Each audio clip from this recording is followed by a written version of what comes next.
Do I need to mute? No. I'm still getting an echo somewhere.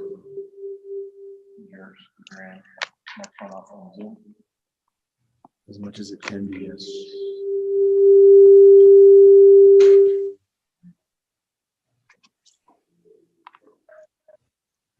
I think, Mary, you'll have to mute your tablet.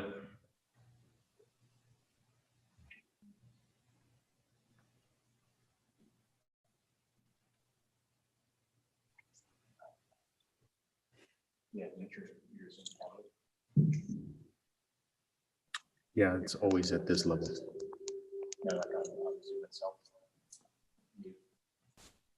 Is this any better? Yes, excellent.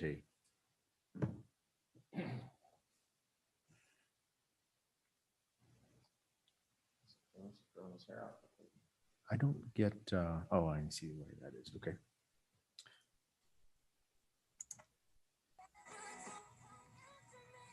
Angelica, let me know when I'm ready to go. And take your time too. If we have some.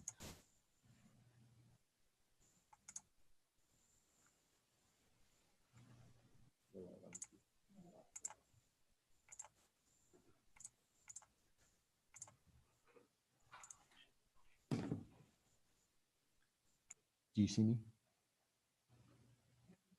Okay, cool, because I don't see it. Good evening, ladies and gentlemen. Welcome to tonight's meeting. It is now 6:01 p.m., December the 8th, 2020. I hereby call this meeting to order. Please rise for the Pledge of Allegiance and a moment of silence. And I'm sorry, moment of meditation. Pledge allegiance to the flag of the United States of America and to the republic for which it stands, one nation, under God, indivisible, with liberty and justice for all. Please remain standing. Councillor Justin Salazar Torres, could you please lead us with an invocation? Absolutely. Thank you, Mayor.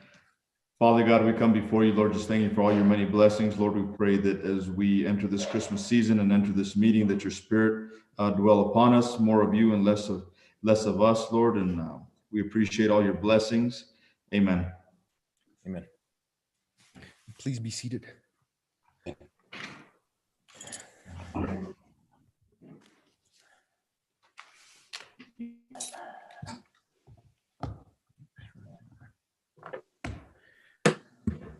Very good. Thank you very much.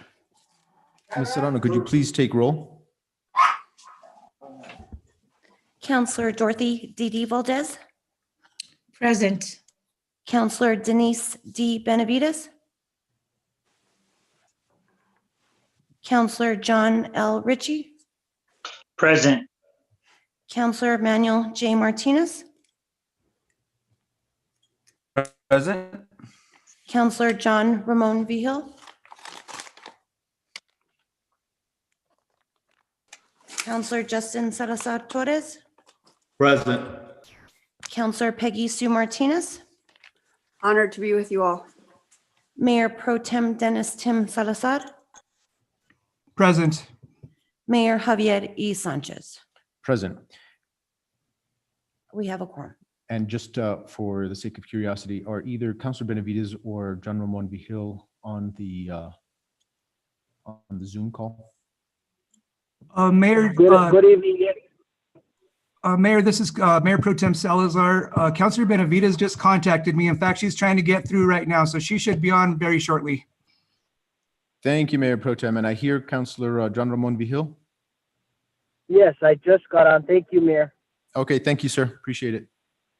We'll wait just a couple minutes as we expect Councillor Benavides to join shortly.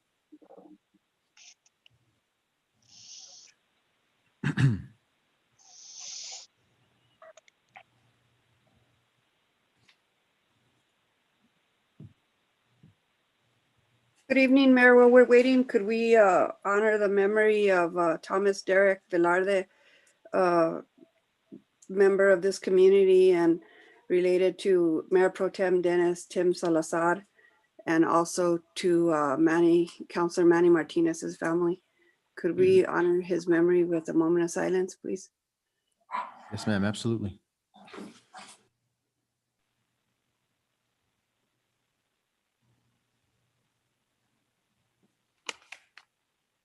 Thank you for that.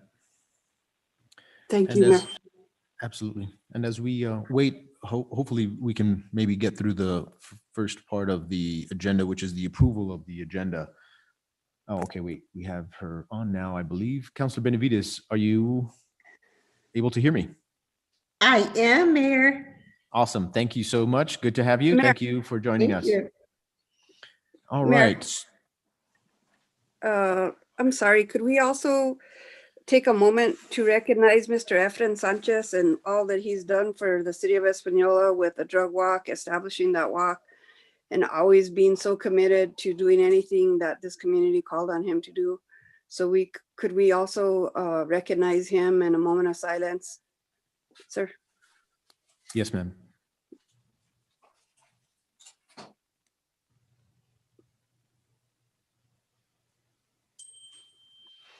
Thank you very much for that moment of silence for Mr. Sanchez.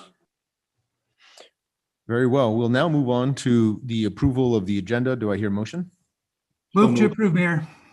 Second, Thank you very much. We have a motion from Mayor Pro Tem Dennis Tim Salazar and a second from Councilor Peggy Sue Martinez. Can we take a roll call vote?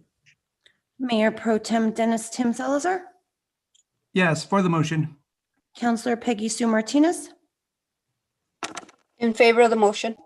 Councillor John L. Ritchie, In favor.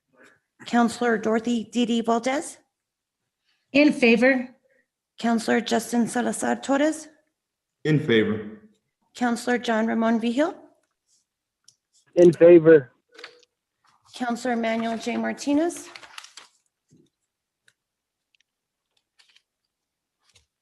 Councillor Denise D. Benavides, In favor. Councillor Manuel J. Martinez,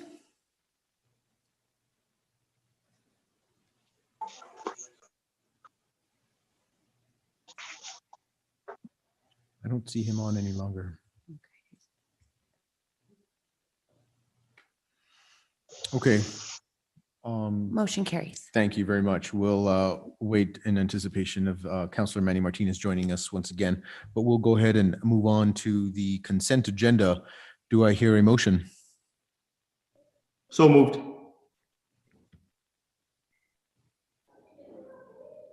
Do I hear a second? We have a motion on the floor for approval of the consent agenda. Second. Thank you, Councilor Ritchie, for the second. The motion is on the floor for the approval of the consent agenda from Councilor Justin Salazar Torres with a second from Councilor John Ritchie. Can we take a roll call vote? Before we vote, Mayor, could you please let the public know what's on the consent agenda? The consent agenda is the meeting minutes from the November 10th, 2020 City Council meeting. Thank you, sir. You got it. Councillor Denise D. Benavides, In favor. Councillor Manuel J. Martinez, In favor? Councillor John Ramon Vihil, In favor. Councillor Justin Salazar Torres, In favor. Councillor Dorothy Didi Valdez, For the motion. Councillor John L. Ritchie, In favor. Councillor Peggy Sue Martinez, In favor. Mayor Pro Tem Dennis Tim Salazar. For the motion. Motion carries. Thank you so much. Now we'll move on to public comments. Do we have anybody who is signed up? We do not. Very well. Moving on to committee chair updates and councillor comments. Councillor Justin Salazar Torres. Thank you, Mayor. I appreciate it.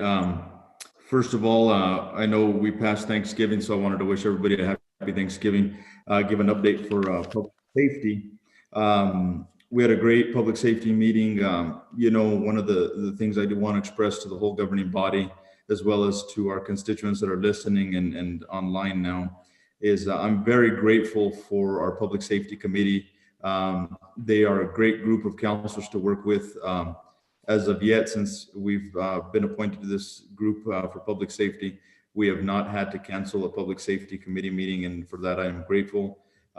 We are working diligently with a couple things that are at hand is the HOV issues that have come up, as well as working on the traffic issue through Valley Estates.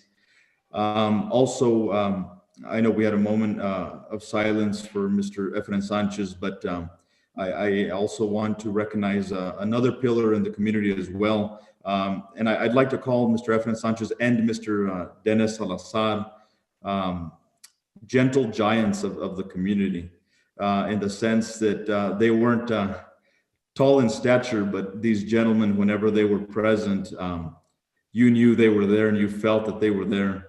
And this community is going to miss them dearly. I'm glad that I've had both friendships with these gentlemen, as well as Mr. Sanchez. He was a colleague at DeVargas Funeral Home, and just great memories. But I do want to reiterate that these gentlemen were gentle giants, and I'm sure my fellow counselors in this governing body can attest to them making their presence known in their humble spirit. Thank you, Mayor. Thank you, Councillor.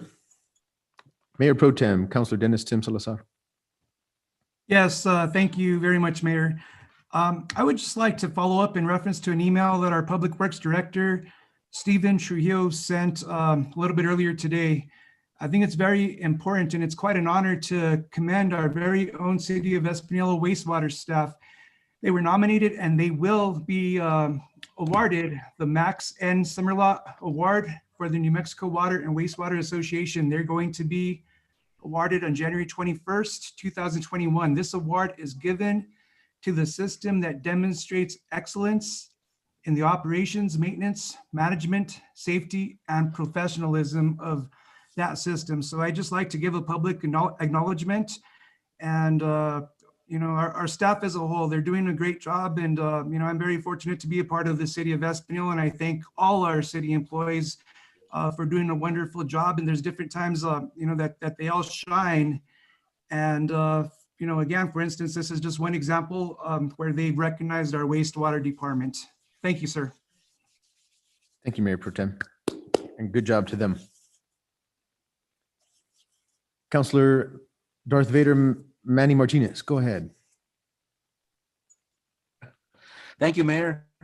I just wanted to report, we didn't meet the community services, mainly because we didn't have anything pending on that time, except for the reports that they normally give. So the reports were emailed to each of the members of the group. And I have to say, they are also a fantastic group to work with of counselors. And I'd like to also just let you know that Mr. Frost has been working diligently with OK Wingo Pueblo on doing a cleanup there on north of the Ranchitos Park. And I'm pretty sure he's come to an agreement of how we're going to be able to get that cleaned up, which will help to alleviate some of that traffic that's going through the park as well.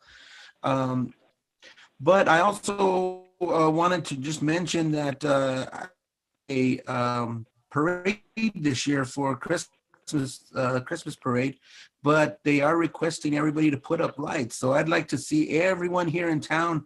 Now during COVID, of course, we can't gather, but there's nothing wrong with cruising around and looking at all the beautiful lights in all the beautiful neighborhoods. So I encourage everyone out there to start putting up the Christmas lights. And don't forget, if you do want to enter your home into the contest, there is a contest. You can contact date or contact the city, and they can make sure that they get the right phone number for Mrs. Bustos to put your name into that contest, sir. But I want to wish everyone an early happy Merry Christmas. I hope everybody has a great Christmas. I know that this is a little different this year, but we do get to be with our families, and I think that's a wonderful thing. So I just want to, again, wish everybody Merry Christmas and encourage everyone to put out as much Christmas lights as possible so that when people driving around, having their cocoa in their car, they can enjoy the beautiful lights, sir. Thank you. Just for the sake of argument, I think there's a conflict of interest there. You want us to put up our lights, and yet you work for Hemes Co-op. We'll move right along to Councillor Justin Salazar Torres. Thank you, Mayor. I just want to reiterate what Councilor Manny Martinez.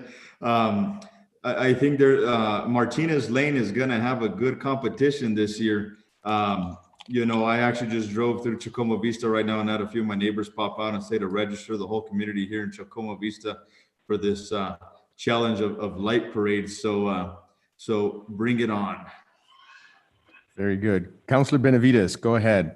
Thank you, Mayor. Actually, my husband and I did cruise around the entire city, and I must say that Councilor Justin Salazar Torres did a beautiful job on his home. We admired it as we had our coffee as we drove around. In addition to that, Mayor, I kind of just want to mention to everybody out there listening that there is still plenty of ERMAP funding for residents in Santa Fe County. We are working diligently, let me tell you, to get as many applicants through as possible. We haven't had as many Santa Fe County City of Espanola residents as I would like, but I did recently, I think, receive another 2 or 3.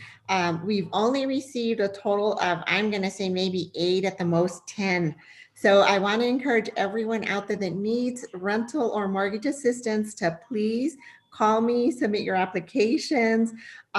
We're here to help you and, utilize that funding to get you caught up on your rent or mortgage. In addition to that, Mayor, we do have a finance committee meeting coming up on the 15th. It's been a little bit since we've had one. I know Director Jessica Ortiz is on the line with us. So we will be meeting on the 15th. So thank you. Thank you very much. I think Councilor Manny Martinez had a follow-up there.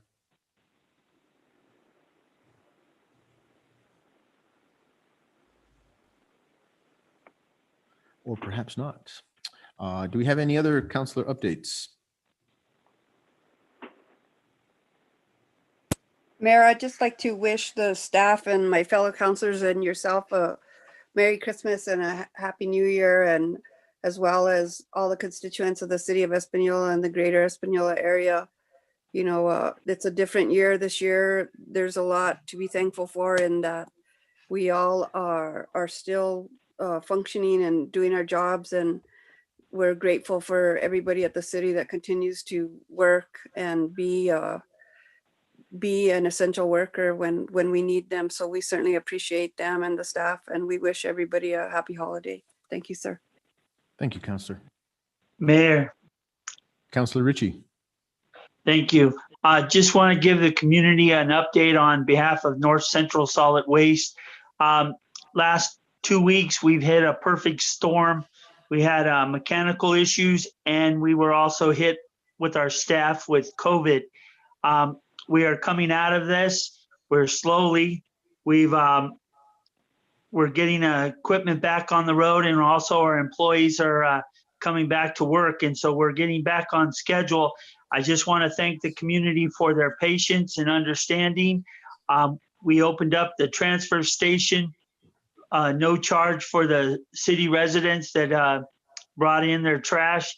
I want to thank you and Councilor Torres for going out and helping in our community and hauling trash for those who couldn't.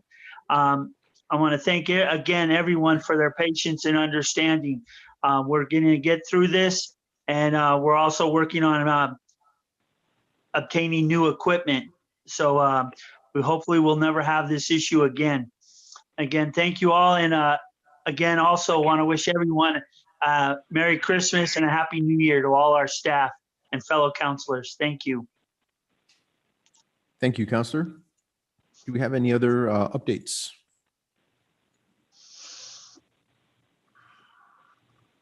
All right, seeing none, we'll go right along to matters from the mayor. And the first item there under Roman numeral 8, letter A, is the approval of appointment of Angelica Serrano as interim city clerk.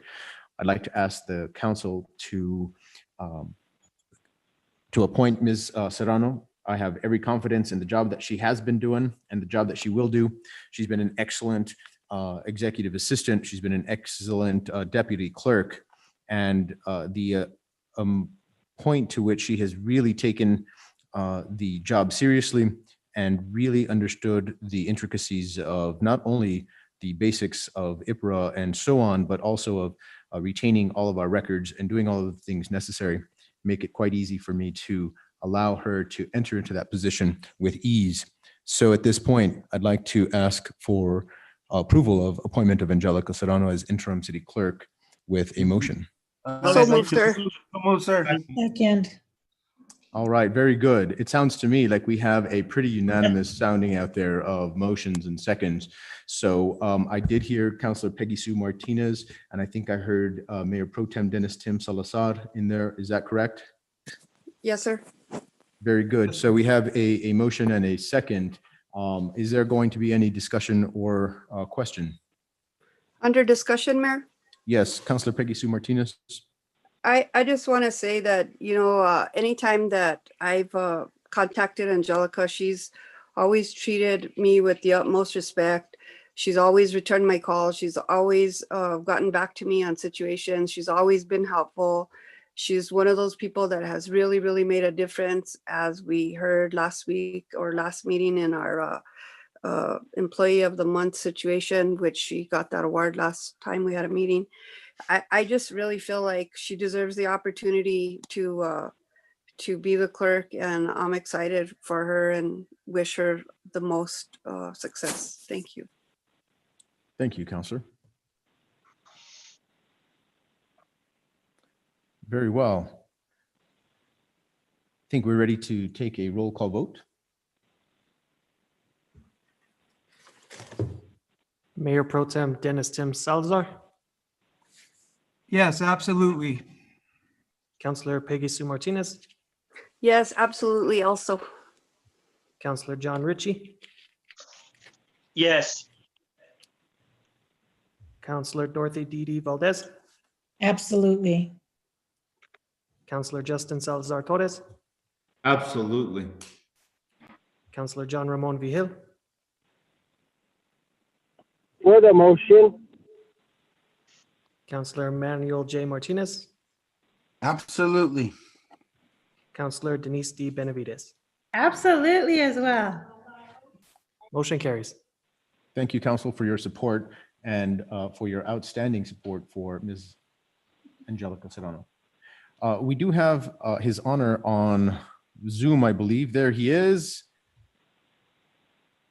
Awesome. Thank you very much, Your Honor, for joining us. We really appreciate it. Angelica is now approaching not the bench, but the camera. Are you now visible? All right. There we are. So, yep, left hand on the Bible and raise your right hand and repeat after me. Congratulations. I, Angelica M. Serrano,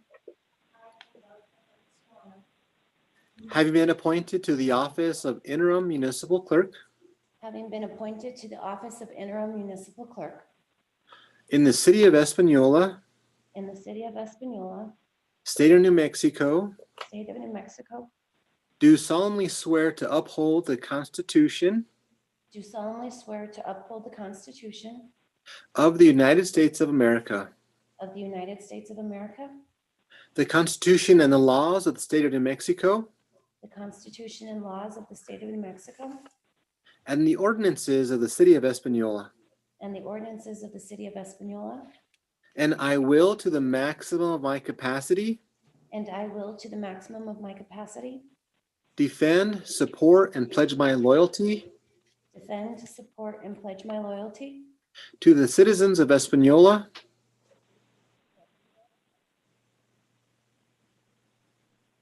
to the citizens of Espanola, to the citizens of Espanola, and faithfully and impartially discharge the duties and faithfully and impartially discharge the duties of said office of said office to the best of my ability, so help me God. to the best of my ability. So help me God. Congratulations. Very proud of you. Good job. Congratulations, Ms. Serrano, and thank you very much. Congratulations. Well Have a good deserved. evening, members of the governing body and the listening public.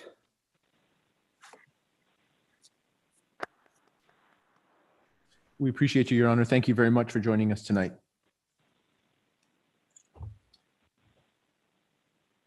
Excellent.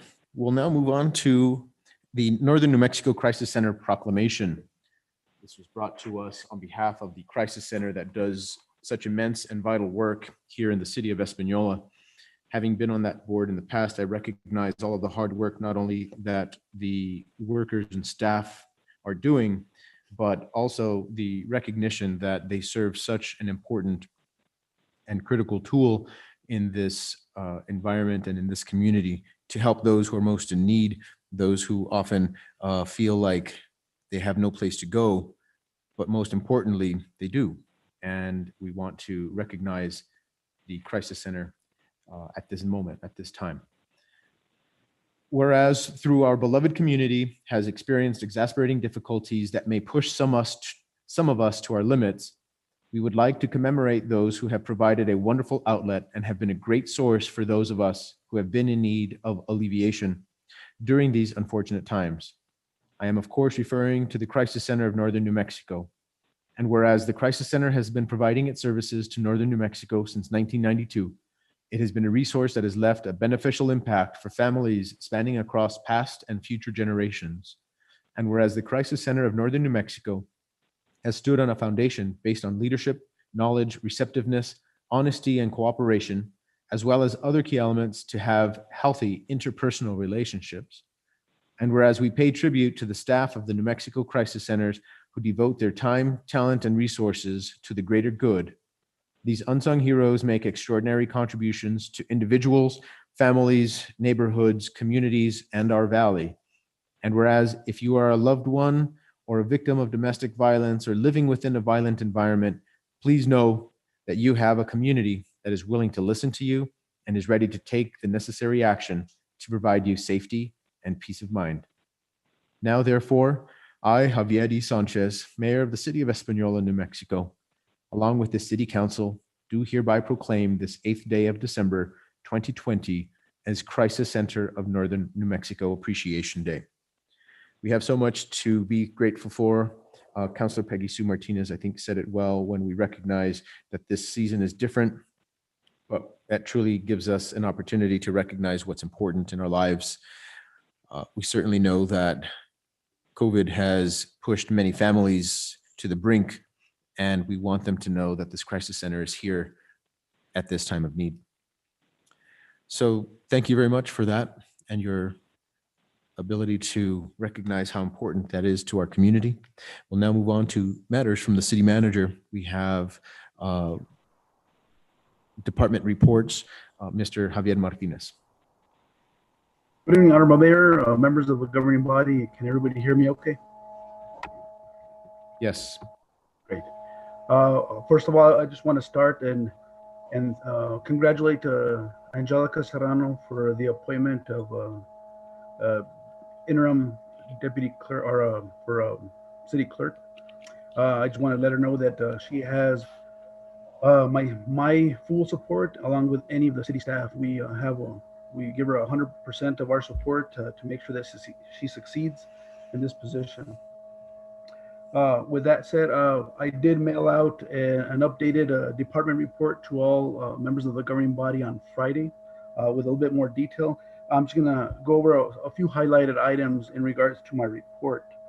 I'd like to mention to everybody that there is a COVID testing taking place at Northern New Mexico College parking lot. The entrance is through Railroad Avenue.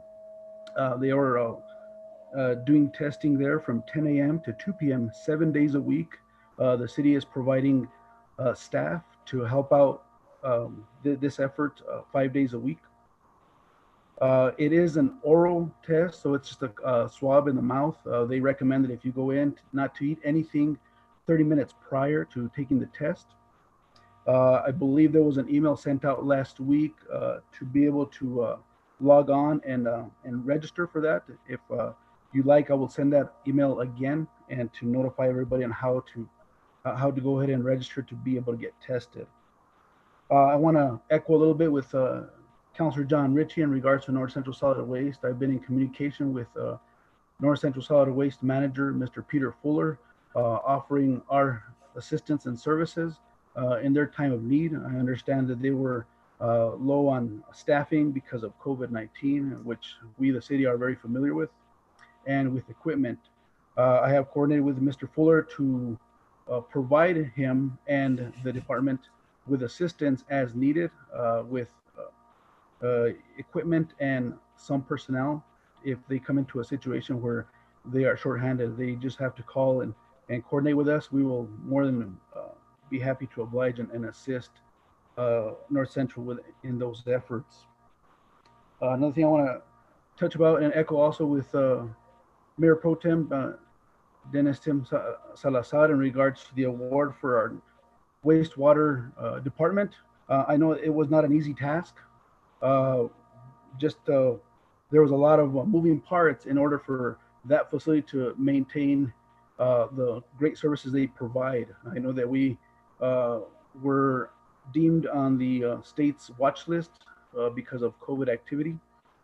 I want to thank our water supervisor, Mr. Antonio Chavez, in assisting with his department to backfill with any shortage with wastewater employees at that time to maintain those services to the wastewater department. Also to Mr. Talcott, which our new wastewater superintendent, is doing a great job in adapting and overcoming any obstacles that he's facing with staffing and shortfalls. And of course, the COVID-19 has definitely been an issue.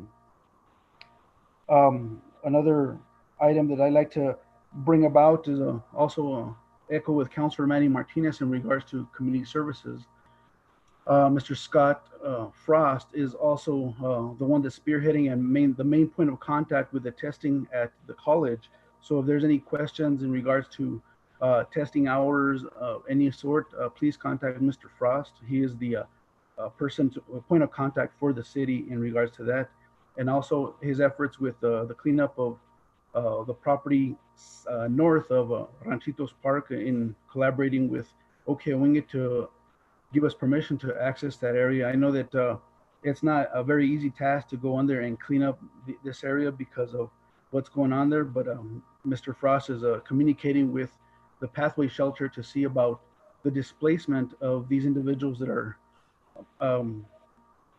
setting up their lodging, if you will, in that area. So we want to make sure that we care for these individuals and not just go in there and blindside it and tear up everything for them. With that, I stand for any questions in regards to the report that was emailed to you on Friday. Thank you, City Manager.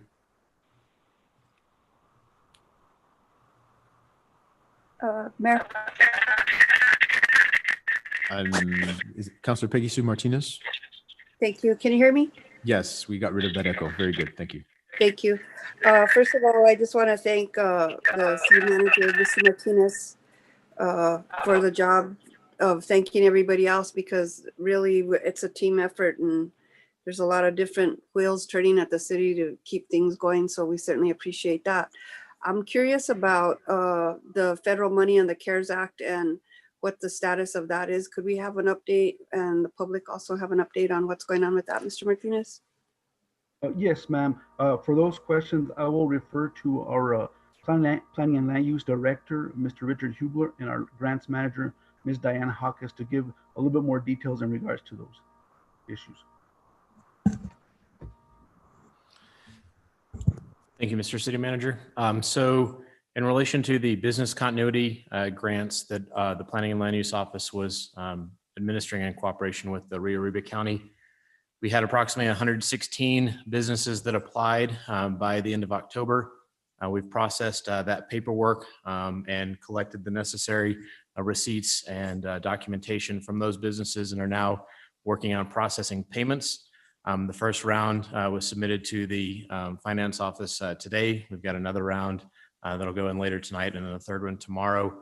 We have allocated, it appears, all $426,000 of that grant award.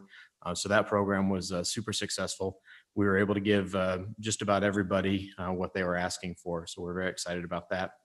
There are several items on the agenda tonight for the remainder of the purchases that'll complete the other CARES grant, and I'll let Diane speak to any of the specifics on those, but we did work out the details as discussed at the last couple committee meetings related to the broadband extension along State Road 76 from the Riverside intersection out towards the end of town, and a few other upgrades there. So unlike a large percentage of the jurisdictions around the state that were not able to spend the money on time, we have actually done so. We're wrapping up all the paperwork at this point, but we were able to take full advantage of what the state gave us. So we're very excited about that. Thank you, Mr. Hubler. Could you touch base a little bit also on any help that we may have received from the County of Rio Arriba concerning utility bills and things like that? I'll let Ms. Hawkes speak a little bit more specifically to the utility bills, but as we just to kind of update everybody, as we applied for this grant, we did it in collaboration with both the Santa Fe County and Rio Arriba County to determine who was going to ask for which pots of available money. So the city went after a variety of things that were available to us as a municipality. And in addition, of course, we did the business grant for both the city and Rio Arriba County. Santa Fe County did their own business grant. And then both Santa Fe County and Rio Arriba County got money for housing assistance, utilities, food distribution. And so the Rio Arriba County government was able to pay off a number, or pay down, I should say, a number of utility bills for folks, both with the City of Espanola Utilities, as well as Jimenez Electric Co-op, North Central Solid Waste Authority. And I believe that we have a number on that maybe City Manager or Ms. Hawkes could speak to. Thank you, Mr. Hubler. Yes, sir. Good evening, Honorable Mayor, members of the governing body. We did receive funding from Rio Arriba County in the amount of $135,550.79 to assist utility customers throughout this COVID, to help with their expenses through this COVID time. That's a beautiful collaboration on the county's part. We certainly appreciate all the help there. Thank you, Ms. Hawkes. Absolutely. Thank you.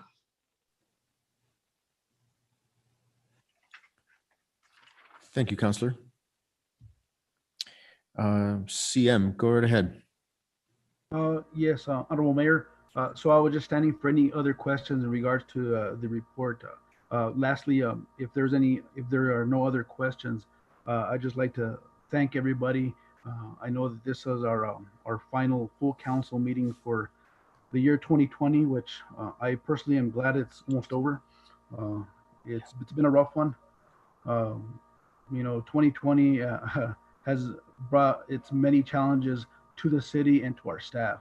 I just want to thank all our staff that are listening, and please, if you're listening, I'm very sincere on this, that all of you coming together in this pandemic to be able to adapt and overcome with your departments to make sure that all the fires that we have going on stay lit and they don't burn out. So we'll definitely see a lot of projects coming in for 2021. Hopefully it'll be a better year. Thank you, Mayor. Thank you.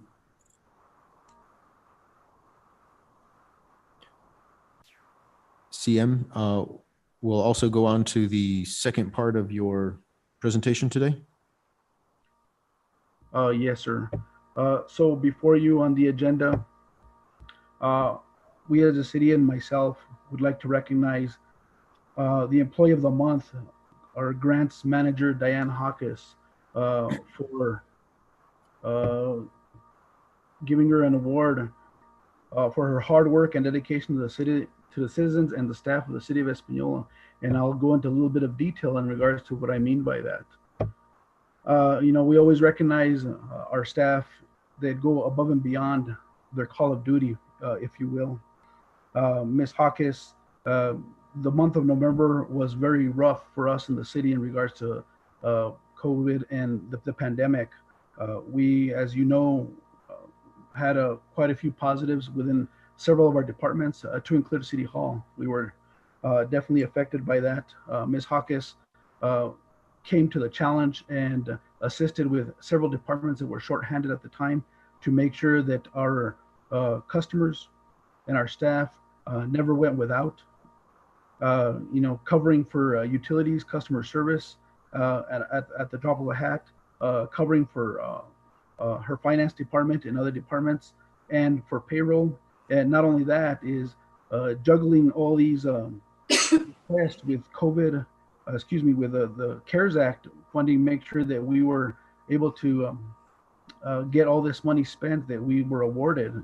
She took part in collaborating with other departments to make sure that we got this done in a timely manner. It's not an easy task, as some of you may know. So I want to thank Ms. Hawkins for her efforts in pretty much never saying no, and being a team player to come up to the challenge and make sure that everything moved forward. Thank you, Diane.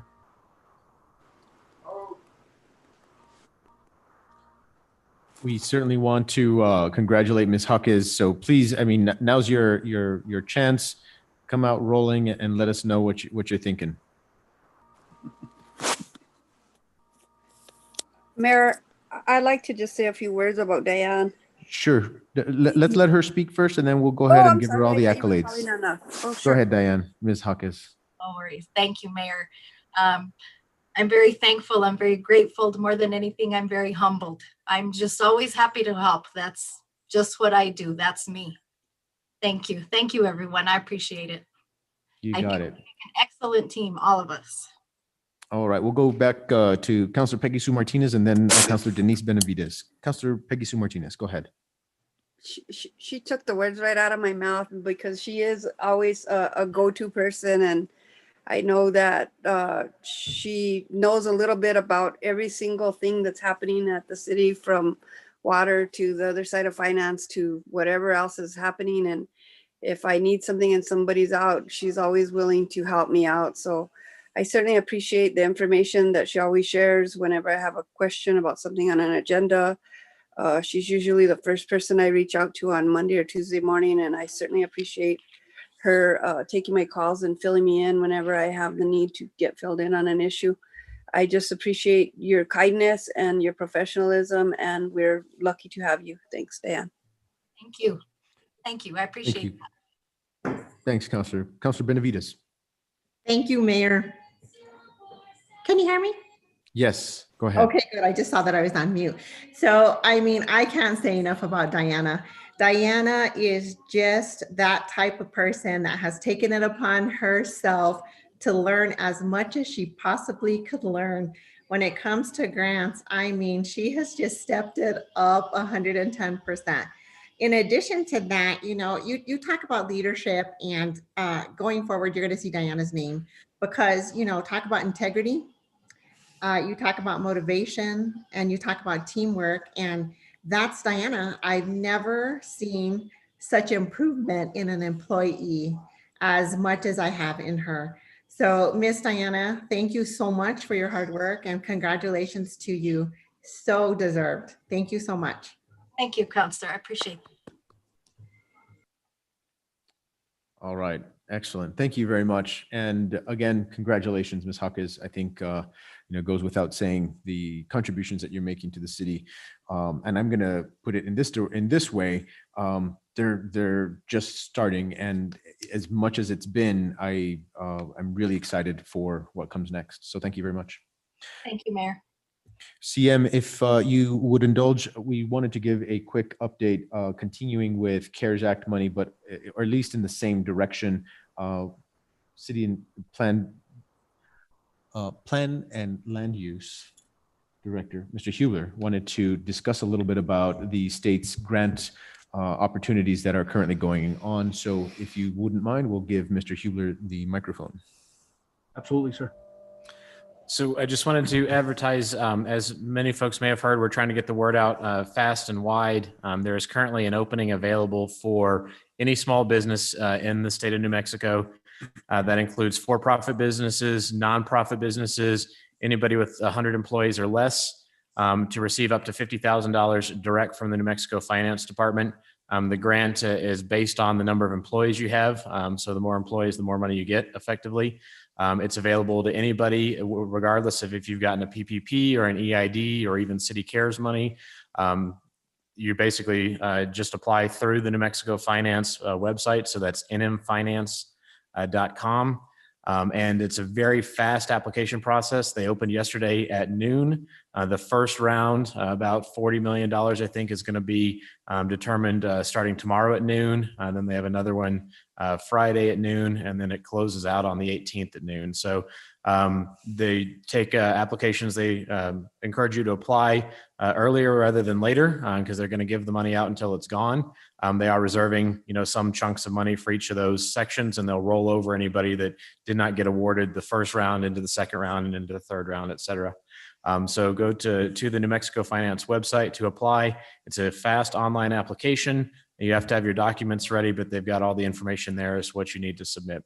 And it's available, unlike some of the other grants, including the city's grant, it's available for anybody whose business had started by the time the pandemic hit. So if you were in the process of starting a business and maybe even hadn't opened yet, when the first governor's orders went into effect the middle of March, you qualify for this money. It did not require you to be in business last year, like some of the other grants did. So go check it out at the New Mexico Finance website. Excellent. Thank you so much. And before we go on, I would like one more piece of indulgence, City Manager, under matters from the City Manager. I wanted to make a final comment on not only Ms. Hawkes's abilities and capabilities, but throughout the entire City Hall. I rarely do this, but I think I'm really pushed to this point right now. I've never seen so much cooperation and great communication from a group of people as I'm witnessing and experiencing right now. And that goes and is directly related to Ms. Hawkes's ability to combine everybody and involve everybody. There's so much finger pointing at City Hall, but in a good way, where we try to say, what's going on here, and then she'll quickly say, hey, that's because Mr. Hubler is working super hard on that. And he'll say, no, it's not me. It's Allison that's working with the county. And Allison will say, no, it's not me. It's somebody else, or it's Jeff, or it's Ron, or it's Roger, or if it's Angelica. City Manager, you've done a great job at keeping so many planets in orbit in the right directions, all for the same benefit and all for the people that you folks work for. And I think what that means to me is that you're working for each other. Again, the astounding amounts of communication that are coming through are truly evident in the capacity and the quantity of grant money that is not only coming in, but is actually being expended. So, my hat's off to you, City Manager, for keeping so many people informed, with the highest amounts of communication and teamwork that, quite frankly, I haven't seen in a long time. And I rarely take these opportunities to do so because I know that we have a lot of business at hand, but I would truly be remiss if I didn't at least acknowledge the hard work that everybody here at City Hall is doing and beyond. So thank you very much. I appreciate it. Thank you, Mayor. All righty. So now we'll go on to business with visitors. We have Mel Sanchez from the Crisis Center, the Executive Director. Are you on? Yep. Awesome. Excellent. Well, thank you very much for joining us tonight, and we'd love to hear from you. Yeah, of course. First of all, I want to thank you guys for giving me a time to speak and for welcoming me into your community this way. As of Monday, I'm actually a new resident of Northern New Mexico after spending the last 30 years in Texas. Of those 30 years, I spent the last 12 years working in nonprofits with a focus on youth development and community outreach. And I'm really grateful for this opportunity to, with the Crisis Center of Northern New Mexico, to really empower those needing our services in Española and the surrounding communities. Very good. We just had a couple questions. When did you take over as Executive Director?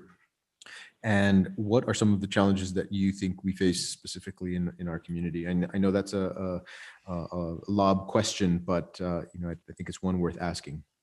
I think so. I actually officially joined on payroll on the 23rd of November.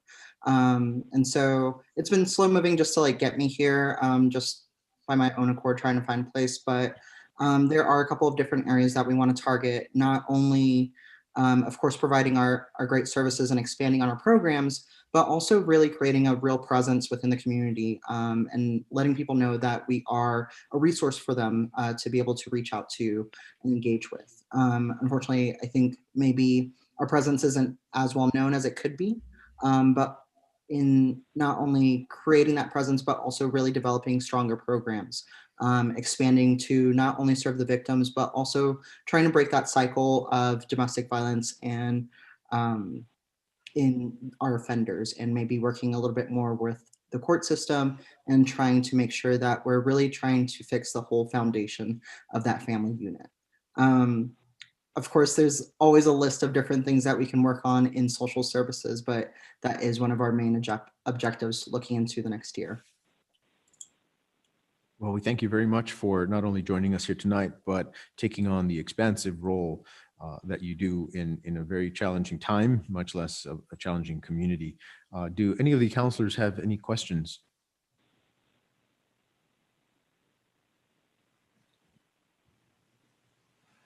All right, well, we know how to get a hold of you, and I'm sorry, Counselor Benavides. Thank you, Mayor. I just wanted to welcome Mal into our community, and as a community outreach partner, just reach out if there's anything that you need or that you need help with. I'm happy to help you. Welcome. Of course, I would love that, and I'm sure I'll be in everyone's ears soon. Excellent. Well, thanks again for joining us. Yes, Counselor Peggy Sue Martinez, is that you? Thank you, Mayor. Yes, it is. Thank you, sir. I'd also like to welcome Mr. Sanchez to Espanola and welcome him to collaboration with the city of Espanola and anything that we can do to help him and to keep his organization on the forefront and shine some light on it now and then so that people will be more aware of that situation. Thank you. Thank you. Thank you. Any other counselors? All right. Again, thank you so much for joining us. It's a pleasure, and we're here for you. And if there's anything that we can do, please let us know.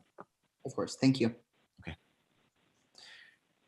All right. Very good. Also, under business with visitors, we have Clear Energy Solar New Mexico, a presentation by Vincent Campione, Director of Integrated Services.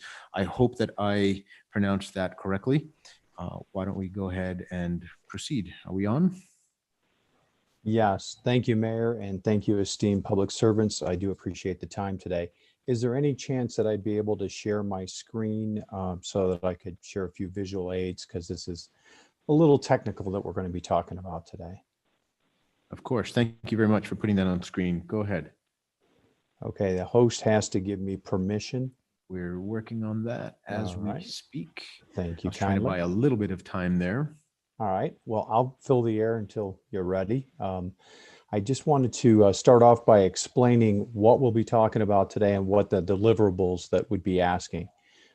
Specifically, we're looking for a three-way collaboration with Jemez Co-op, the city, and ourselves to look at utilizing this first ever purchase power agreement sponsored by Cooperative Education Services from Albuquerque. Cooperative Education Services is a 40-year servant of schools, communities, state entities, and they do all the contract work and all the vetting so that these entities can save the cost of RFQ and also the time it takes to vet out a vendor.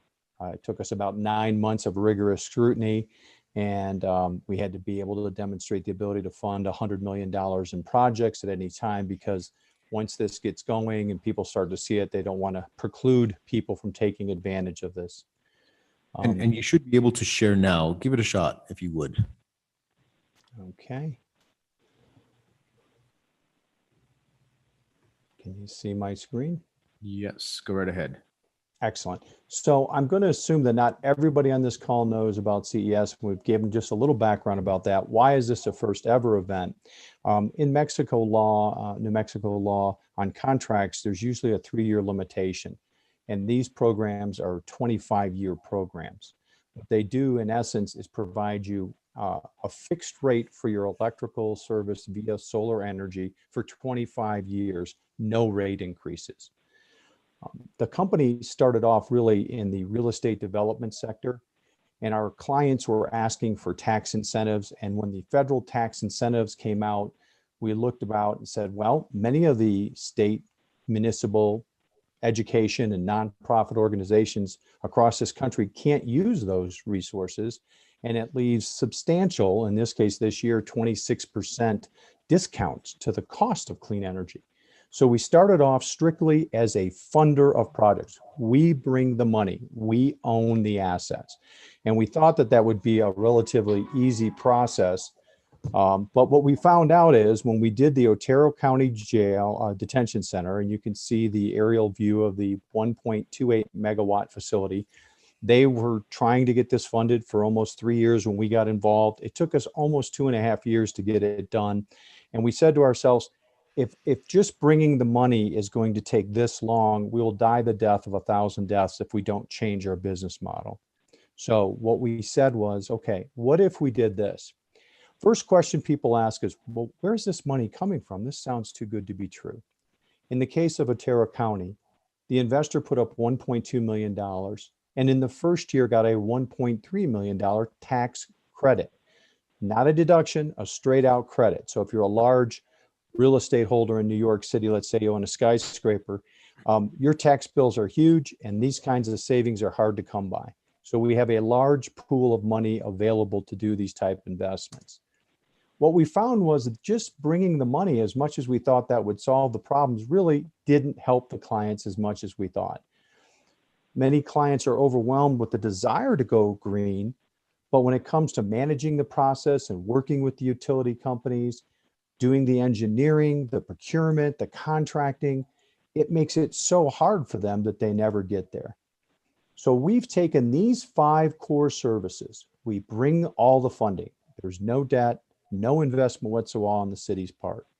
All you buy is the clean energy produced by the assets. We monetize your tax credits so that it reduces the cost so we can be competitive.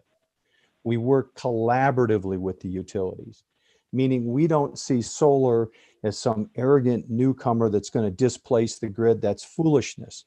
We want to work with them. In fact, we don't want to be a utility company.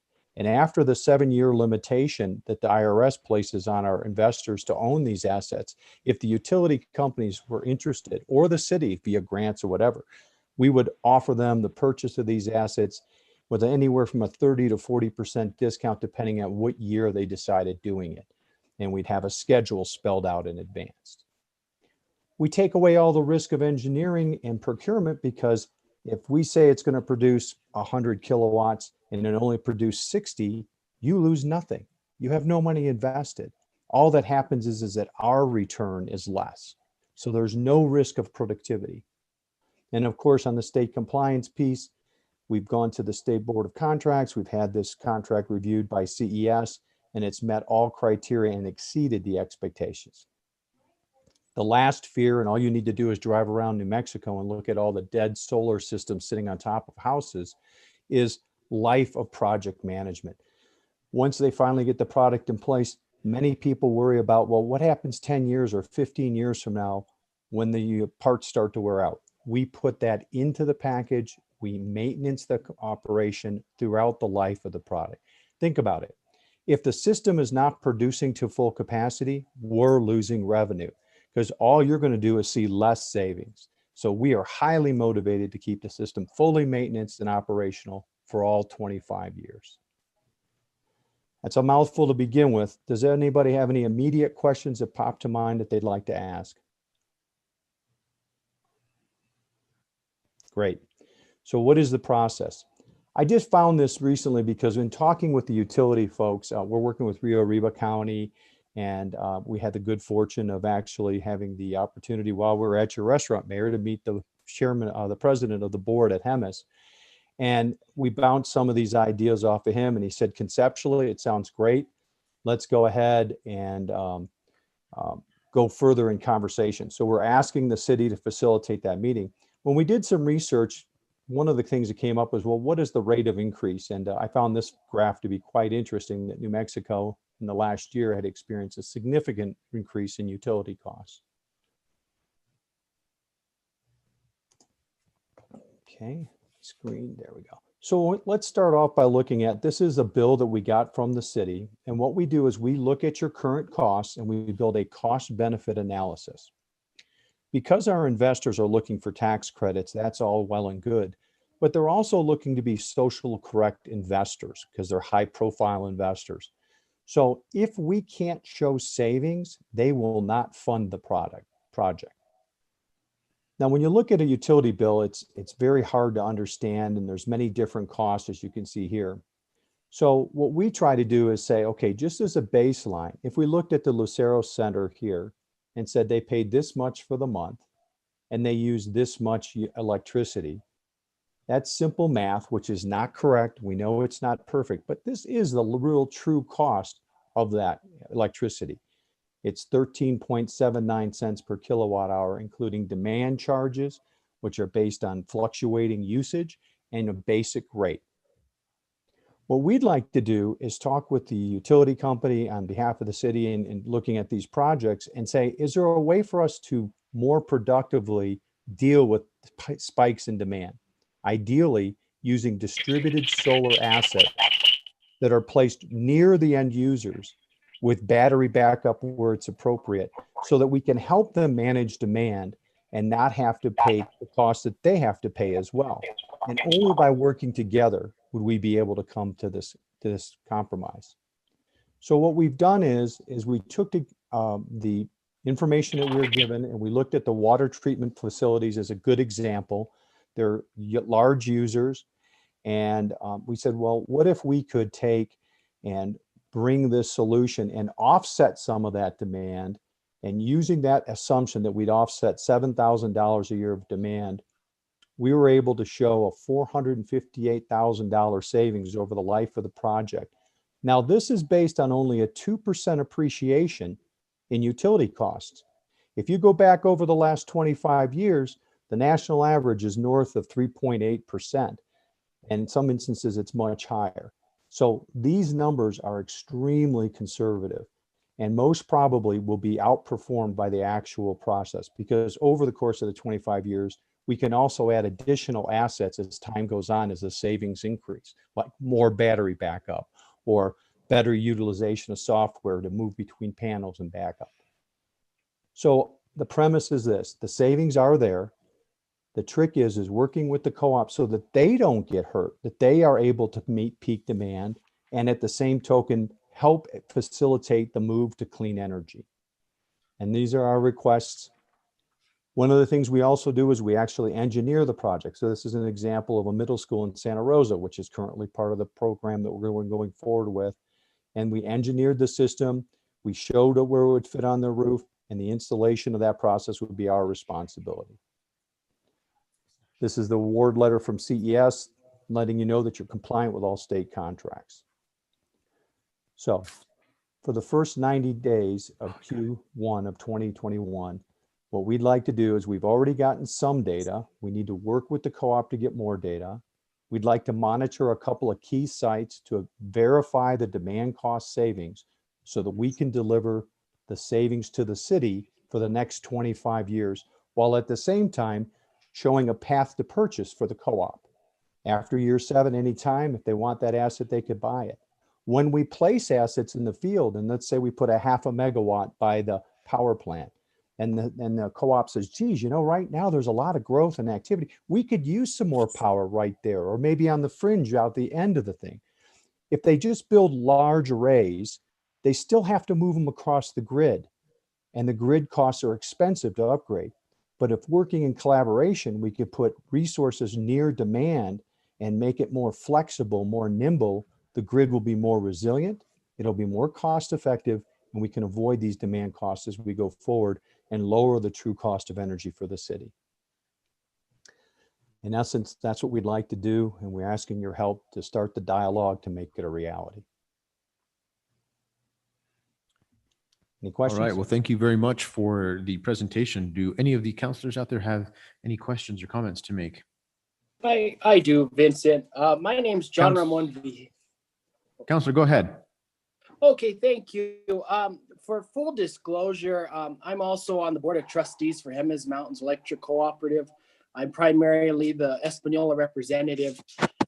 One of the things I really big advocate for solar energy and where we're going in the future, but you've talked a little bit about our transmission and GNT, and we buy our power from Tri-State. One of the things that limits us in our development for solar energy is that 5% cap that we are capped at as a supplier for our local distributors. How do you guys get around this? I kind of didn't comprehend exactly what you were implying. You guys are not a solar provider. Can you explain that further? Okay, so I heard two questions. First one was, how do we get around the cap with the current wholesale purchasing that you're working with? Is that the first question? Yes, sir. Are you at your cap now? We're almost there. Okay. After we complete our solar projects in Cuba and our planned in El Rancho Jacona area, we will be maxed out. Okay, and what's the timeline for those completions? Before COVID, it was supposed to be by this coming spring. Right now, it's in question, and that's one of the priorities that the board, after we reorganize within the next couple of weeks, we'll have to be going forward and looking at that. Okay, well, so in the interim, there is gap in most places. But to your question, we also know that there's quite a big movement happening within the industry regarding those caps, because there's so much pressure. For instance, in New Mexico, the governor's Clean Power, Clean Future initiative and the aggressive RPS goals that they've laid out. So we believe that over time, these caps are going to soften. We've had a couple of utilities that we're talking to say they're actually in some conversation to that now. So this is where the dialogue has to happen with us and you collaboratively, so that we can work within your limitations that are currently available while there's still room under the cap.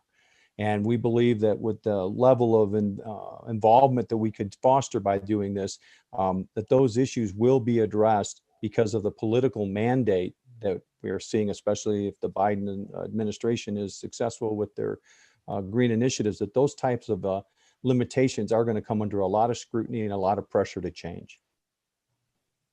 So that's the first piece of the question. The second piece of the question was, I think you were asking about how we could help with the transmission process. I didn't quite follow that question. Yeah, I'm confused. So where do you get power as an investor-owned utility? I'm a little confused. Are you buy it wholesale from the market? No. Okay. So what are we? We are primarily a funder for tax benefits for our members. So we buy solar assets that we place in the community. Now, part of our strategy, and what's been successful, we're having conversations with some other folks who are under NDA, but I can say we're talking to farmers. We'll be talking also with Xcel here shortly, is to say, okay, when we look at projects, we have 15 sites that we're looking at for the city. What if we looked at those sites and looked at your needs and your grid, so that if there was an area that you said, in that area, if you're going to put a 0.5 megawatt, we would really like to see maybe 1 megawatt more, maybe 500 kilowatts, whatever it is. So think of us not as the cinder blocks, the 100 megawatt arrays. Think of us as that silicone caulking that's going to give you more nimbleness and more flexibility, so that if we're already placing assets, not only will we show you a path to purchase that we'd be happy to sell those assets whenever it fits your capital budget at a discounted rate, but we could also add immediate needs right near where the demand is. So instead of having to rework miles and miles of lines to go back to a large grid, we can place 1-2 megawatts in and around the immediate need. Now we can scale up beyond that, but our real focus right now is being that X factor, that flexibility in the placement of distributed assets close to the end users, so you don't have to rework miles of transmission lines. Okay, thank you. That answered. Thank you. Thank you, Councillor. Do we have any other questions or comments out there? I have a quick question, Mayor. Councillor Ritchie, go ahead.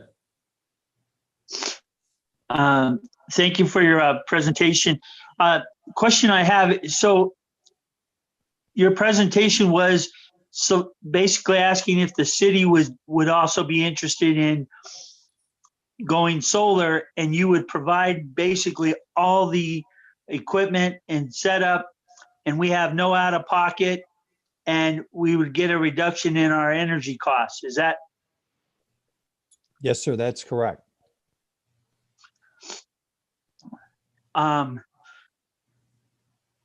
In the long term, there's no money out of pocket, and then we have the opportunity, either we could buy the asset or the co-op could buy the asset. Is that correct? Correct. Or we can keep it to its fruition. There is no mandatory purchase in this in any way, shape, or form. We'll keep it all the way to fruition if you would prefer. But if along the way, the co-op sees, hey, this is a way for us to accelerate our adoption of solar in a different way, not in big arrays, sending power across grids, but distributed solar nearer to the end user, more nimble, more flexible applications. And then you're also guaranteeing a reduction in our rates, correct? Is that what That's right. Or we won't fund. If we can't do it, because think of it, our investors are buying the equipment. So if they look at the balance sheet and say, wait a minute, this community is going to be paying more for solar. Now, a little bit more for a year or two, maybe sometimes they'll let that slide, but they wouldn't let it go on for a long time, because what if the community said this was a bad deal? And this investor that was trying to burnish their corporate image by making socially responsible investments has a nasty lawsuit on their hands. So we are very cautious and very sure that before we go in, it's going to be a win for the community, a win for the co-op ideally, and a win for our investors, or we shy away and say, you know, it just doesn't fit right now. But think of this, if you can lock in your fuel energy bills for the next 25 years, guaranteed no increase, is there any doubt in your mind that there's going to be savings in it? No, I understand. Is And this that's why strictly we have- for the presentation? Is this presentation strictly for government, or is it also for private sector out there? The CES contract, which is what enables all government, municipal, state, county, educational to use, is only for that. But we do also do commercial PPAs. That's outside of this contract, though. Okay, thank you. Thank you very much. I have a question, Mayor. Councilor Peggy Sue Martinez, go ahead. Thank you, Mayor. Thank you for your information and for your presentation. I'm curious, you talk about the company being on a contract with the state under the CES program.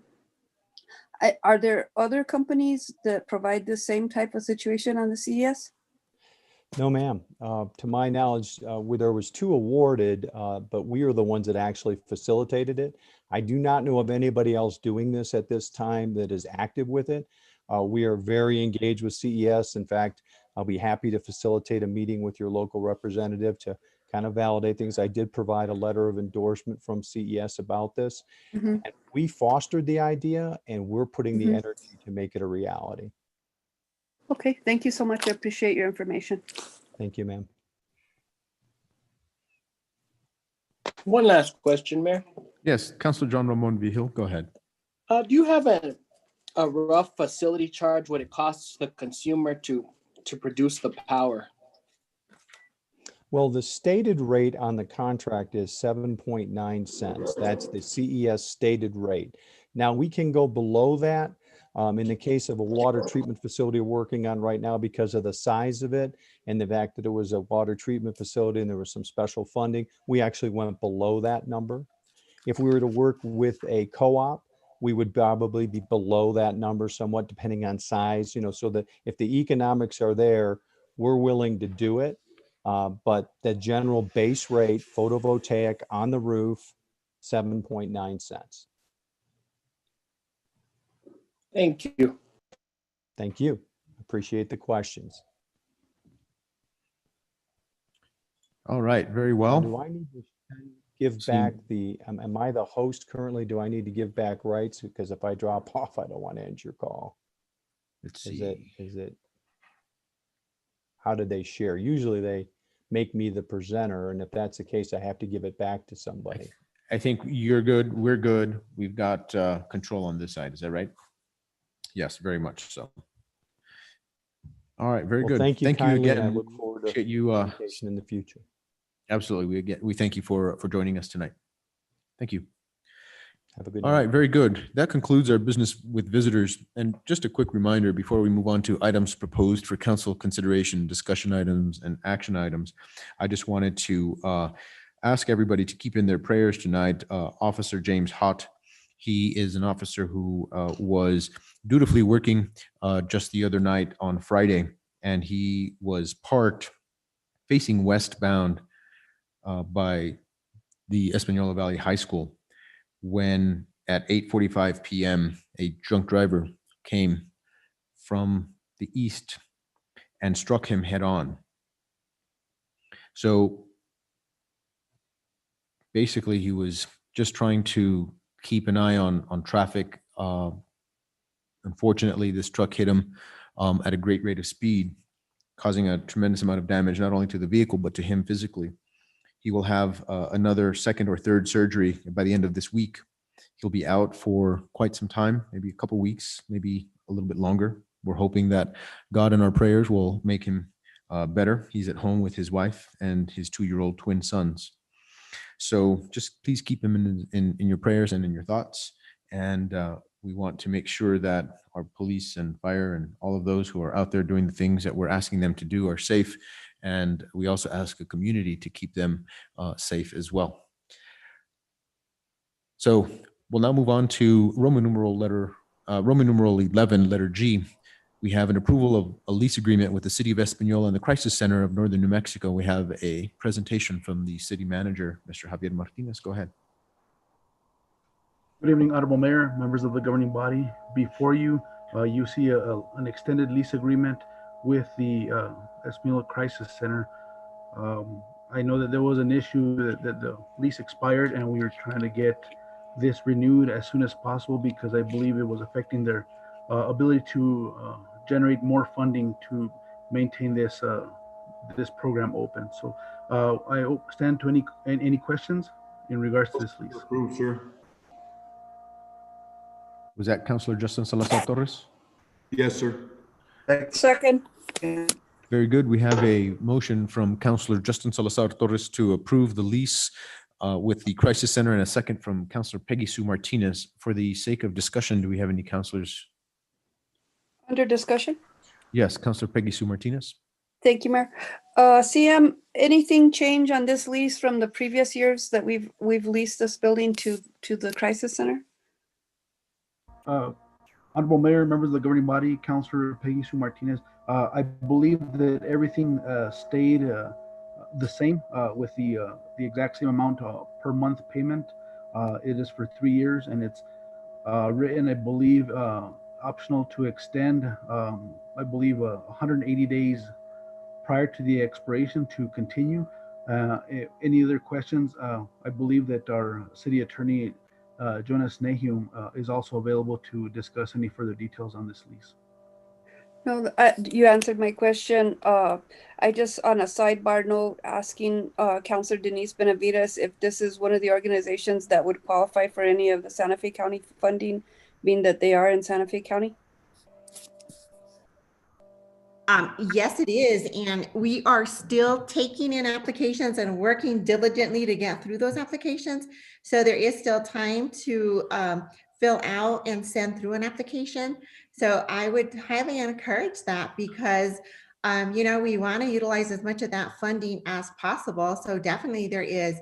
If you wanted to contact me, definitely do so, and I can guide you through that process. Thank you, Councilor. Thank you, CM. Yes, ma'am. Any other councilor comments or questions? Excellent. Seeing none, we have a motion on the floor from Councilor Justin Salazar Torres with a second from Councilor Peggy Sue Martinez. Can we take a roll call vote?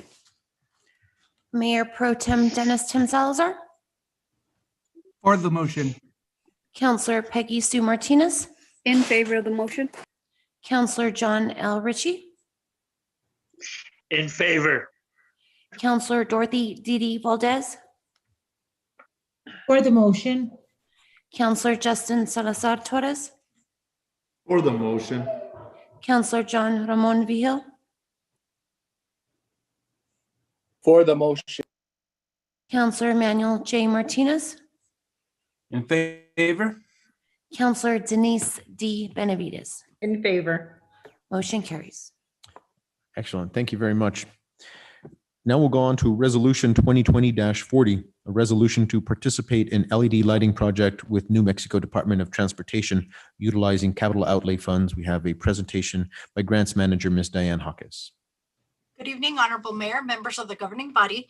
I'm here this evening respectfully requesting approval of Resolution 2020-40. This basically authorizes the city of Espanola, or basically we're in agreement that we are going to participate in this lighting project with NMDOT. As you may recall, I brought the grant agreement and the budget adjustment resolution to council, if not the last meeting, the one prior. This is simply part of that paperwork that we are in agreement, and we are going to participate in this funding program with NMDOT. Motion to approve, sir. Motion to. Thank you. Counselor Peggy Sue Martinez has a motion for approval and a second from Counselor John Ritchie. Do we have any questions or comments? I do.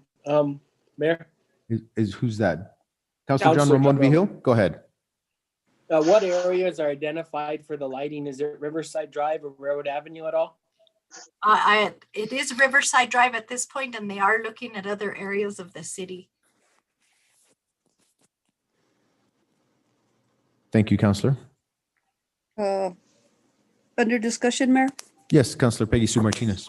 Thank you. So this will all be LED lighting, correct, Dan? Ms. Hawkes? Yes, ma'am, it sure will be. And we will be utilizing aluminum wiring on this situation so as to deter people who are interested in recycling our copper will not be tempted to do so. Yes, ma'am, you are correct. Okay, I'm really, really concerned about the severe darkness in Espanola, and I don't know if other communities are dealing with this type of situation with copper theft or not, but gosh, it sure is dark in Espanola in so many different areas. Railroad Avenue, up here on Industrial Road, there's a whole section that's out. Of course, in town, we all know, and we've all seen at the intersections that are the most used and so busy daily and nightly, how dark these intersections have been lately, and it's just horrible. So the sooner that we can get this going, the better off this community will be and safer. So thank you so much, Diane, for your efforts in getting this resolution passed. Absolutely, thank you. Thank you, Counselor. Question, Mayor? Yes, Counselor John Ritchie. Thank you, Mayor. Ms. Hawkes, what is the time frame that this project will start? Actually, at this point, we are just waiting for the executed grant agreements. We are already in communication with the contractor, and I believe materials are possibly in order. So the goal is, once we get the grant agreement fully executed and back in our possession, we're ready to move forward. And in the resolution, it said that it's up to 500,000, correct? Correct. And then anything over, we're going to be responsible for. Is there any chance that it's going to go over? Ideally, yes, Councillor Ritchie. The idea with that also, though, is that we will also secure additional funding to assist with the additional costs. So what are we looking at as our responsibility? Councillor Ritchie, members of the governing body, at this point, the city does not have any matching portion to this grant. So with any additional costs, like I said, we would like to seek additional grant funding from other funding sources, if you will. And will we be able to do that in a timely manner to keep the project going forward? Absolutely. Okay, thank you. Counselor Manny Martinez. Thank you, Mayor. Well, Diane, I just want to say thank you for getting this grant. I mean, I know that, like Councilor Martinez said, there's a lot of portions out of the city that are dark right now due to many factors, copper theft being probably the main source right now. So, but once this gets going, I think that we'll see a big difference in the valley. But thank you so much for securing this funding, and of course, looking into the future and being prepared to secure some more funding if needed. So thank you, Ms. Diane. Thank you, Counselor. All right, very good. Any other councillor comments? All right, seeing none, we have a motion on the floor from Councillor Peggy Sue Martinez and a second from Councillor John Ritchie. Can we take a roll call vote? Councillor Denise D. Benavides, In favor? Councillor Manuel J. Martinez, In favor? Councillor John Ramon Vihil, For the motion. Councillor Justin Salazar Torres, Absolutely. Councillor Dorothy Didi Valdez, For the motion? Councillor John L. Ritchie, For the motion. Councillor Peggy Sue Martinez, In favor. Mayor Pro Tem Dennis Tim Salazar. For the motion. Motion carries. Thank you very much. Moving right along, we'll go on to Roman numeral 11, letter I, Resolution 2020-41A and 2020-41B, a resolution request of extension of New Mexico Department of Transportation funding allocations. Ms. Hawkes.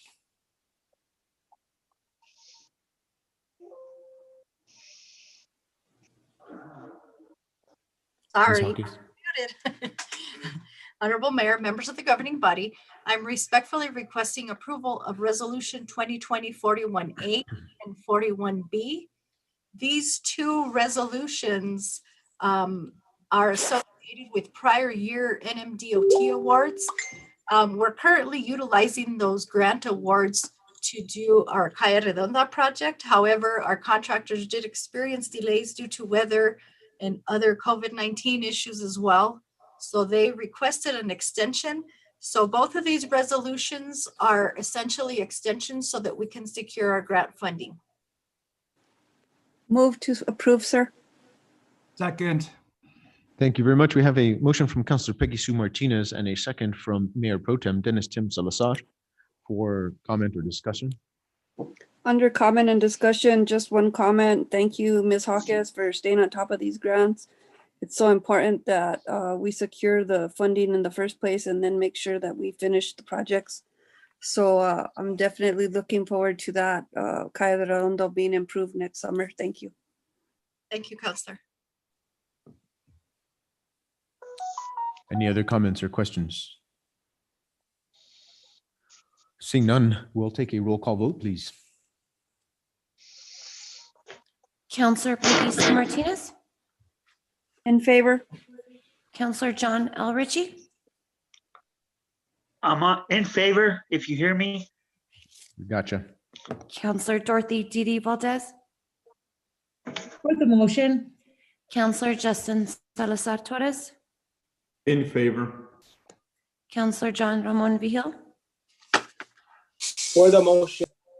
Councillor Manuel J. Martinez, In favor? Councillor Denise D. Benavides, In favor? Mayor Pro Tem Dennis Tim Salazar. For the motion. Motion carries. Thank you very much, councillors. We'll now move on to letter J, the CARES grant expenditures over $25,000. We have a presentation from Ms. Hawkes. Good evening, Honorable Mayor, members of the governing body. I am here before you demonstrating, if you will, or sharing expenditures that we currently have on the table that are over 25,000. They are specifically for CARES Act funding.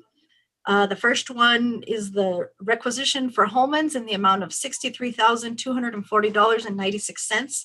And this is a very needed server upgrade and migration, and this will facilitate our teleworking and other IT infrastructure needs.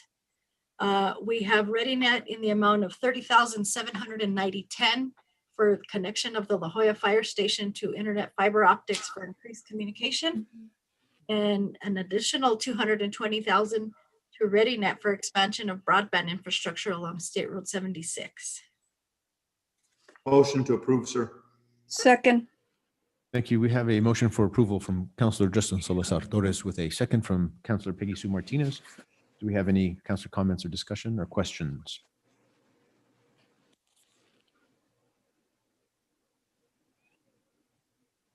All right, seeing none and the importance of the CARES Act money getting to use, we will now take a roll call vote.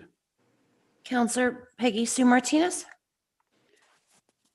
In favor of the motion. Could somebody read the total amounts, Mayor, please? Absolutely. So the motion is for the approval of the CARES grant expenditures over $25,000. And there are, I believe, 3 of them. The first is a total of $63,240.96 at Holman's. We also have $30,790.10 at ReadyNet, as well as $220,000 for ReadyNet, with a total expenditure of $314,031.06. In favor, sir. Thank you. Very good. Sure. Councillor John L. Ritchie, In favor. Mayor Pro Tem Dennis Tim Salazar, For the motion. Councillor Dorothy Didi Valdez, In favor? Councillor Justin Salazar Torres, In favor. Councillor John Ramon Vihil, Councillor Manuel J. Martinez, In favor? Councillor Denise D. Benavides, In favor. Councillor John Ramon Vihil. Motion carries. All right, very good. Thank you so much. We'll go on to Roman numeral 11, letter K, consideration of purchase of Dodge Ram Patrol Vehicle, Public Safety Department. We have a presentation from Deputy Chief, Mr. Jack Jones. Honorable Mayor Javier Sanchez, Mayor Pro Tem Dennis Tim Salazar, and distinguished council members. First of all, I'd like to say congratulations to Angelica Serrano and Diane Hawkes for being recognized by their peers. What an honor that is. I'd like to thank the mayor, the city council, and the citizens of Espanola for their prayers and thoughts for Officer James Hott. He's going to make a recovery. I don't know how full it's going to be, but he's pretty tore up. Thank you very much for your thoughts and prayers on that. I can't thank the city manager, Javier Martinez, and Miss Sally Baxter, HR director, enough for everything that they did for us. Thank you very, very much for getting him on his workman's comp and doing the things that were needed. Right now, we'd like to talk about the bid and the quote we got for the 2020 Ram pickup truck. It went through public safety, the last public safety meeting, and it was approved. This was the lowest bid of all the other vehicles we were looking at. We're moving to have all of the same vehicles for efficiency and uniformity. And this is something that we're trying to strive to help people down at the compound, make it easier on them so that everything they have to order is with a Chrysler product and taking care of business there. I'd like to wish everybody happy holidays and Merry Christmas. If there's anything I can do for you, the PD needs to do for you, please let us know, and I'll stand for any questions. Motion to approve, sir. Motion to approve. Second. We have a motion from Councillor Justin Salazar Torres with a second from Councillor John Ritchie. Do we have any questions or comments from councillors? Under discussion, Mayor, could you give the total amount of the vehicle being purchased? The total amount for the vehicle is $42,720. I'm sorry, $42,770. And that's fully equipped? It comes with a bed liner, marked police package, and the tow package. Yes, it's fully equipped.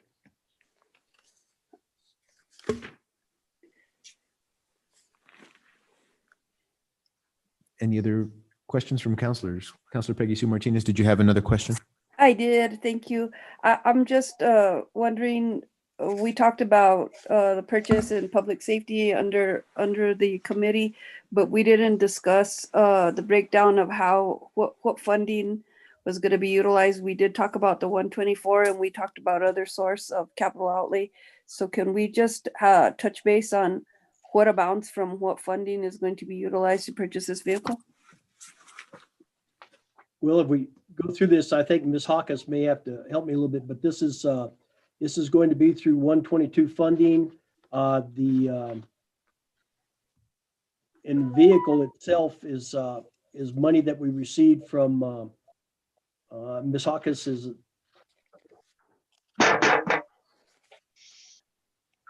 You have so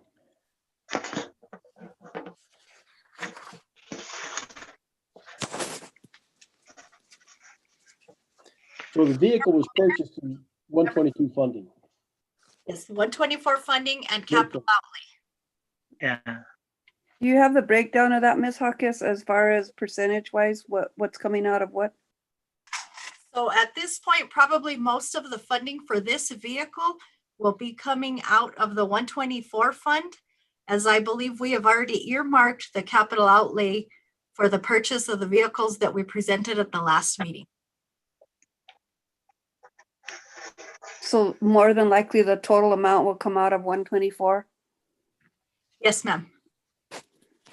Thank you, Ms. Hawkins. You're welcome. Any other questions or comments from councilors? I have a comment. This is Jessica. Yes, go right ahead. Good evening, Mayor, Honorable Mayor and members of the governing body. I just wanted to also let you know that part of the funding, about 17,000 is coming from an insurance claim for the totaled vehicle that we had in PD. Thank you, Jessica. That's a good piece of information to have. So it's actually coming from insurance funds. A portion of it, 17,000. Yes, that is correct. Thank you, Jessica. Thank you. You're welcome. Thank you. Thank you, Jessica. Mr. Mayor, if I may, one of the things we have detective testing that's going on, lateral testing for vacancies that are happening December 4th and the 14th. Ms. Baxter is doing a great job getting that through with the COVID-19. So we're having some issues we're working through with that. And we're supposed to go live with Spillman on our radios and our computer consoles inside our units on December 15th. So we're excited about that. And we have everybody's wearing the new body cameras that we got from the body camera grant that we applied for last year. Panasonic cameras, and we're in the process of issuing them out to the staff now, but all officers are wearing them. Very good. Thank you. Do we have any other council comments or questions? Okay, seeing none, we have a motion on the floor from Councilor Justin Salazar Torres with a second from Councilor John Ritchie. We'll take a roll call vote.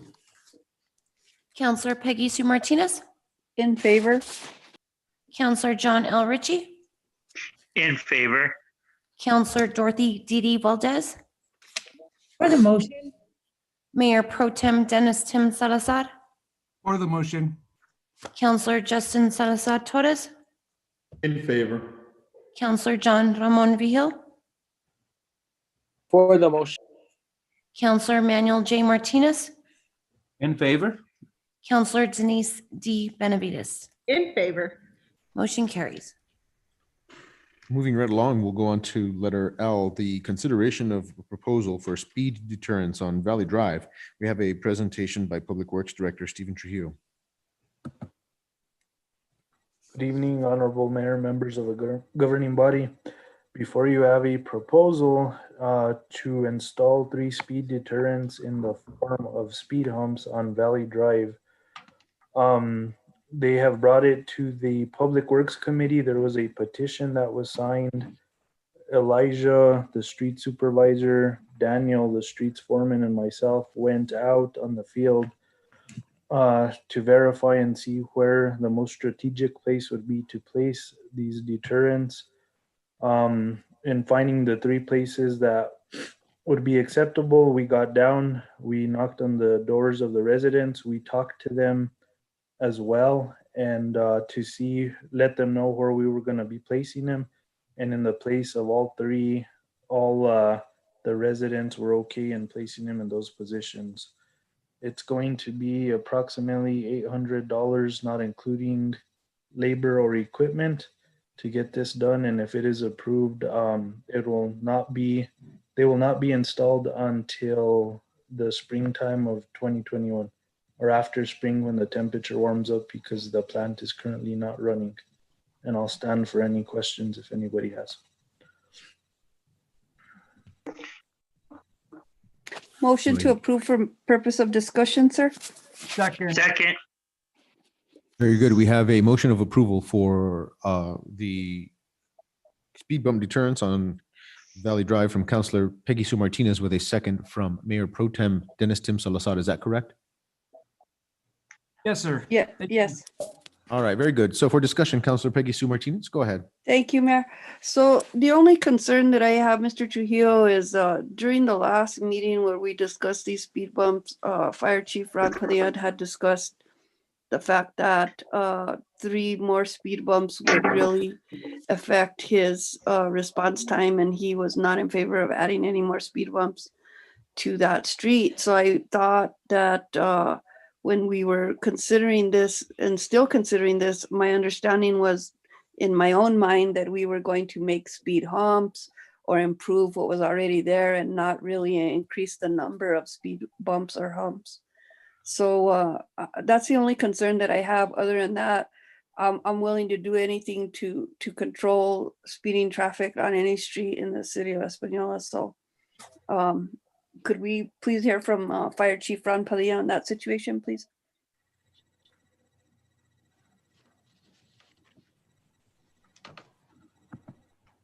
Chief Padilla, are you around? Yes, I am. Honorable Mayor, Mayor Pro Tem, governing body. Yes, it was, I did say that, and it does put a burden on our response time through Valley Estates. Now I can have a discussion with Mr. Trujillo on what style, I guess, they are planning to use in Valley Estates. But I in my experience, that they are do a lot of damage to our fire units. Any questions? Do Chief Padilla, do speed humps do the same type of damage or slow you down in the same type of way that the speed bumps that are currently there do? I would need to see the specifications that Mr. Trujillo is proposing on the height and width of those speed humps. If they're short and tall, they do damage to our trucks. Yeah. If they're proposing something else, I'll be more than glad to sit. I'll be more than glad to sit with him and talk with him about it. Oh, yeah? But it will definitely hurt our response times.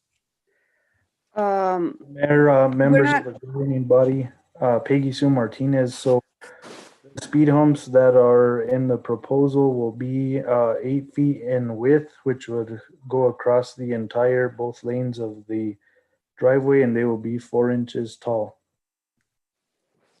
So you are talking about adding 3 more and not working off of the 3 that are already on that street. So there'll be a total of 6 speed bumps on that street with this type of a proposal. Yes, there would be an additional 3, and this is presenting. We went out there to look for signs. There were some that were installed today. They requested children at play signs. We installed those. Those were installed as today. And there was also talk of making it a one-way street, but coming from the Public Works Department, this is anything we could add to provide to slow speeding traffic down. Honorable Mayor, if I might chime in. Councilor Justin Salazar Torres, you're next. Go ahead. Thank you, Mayor.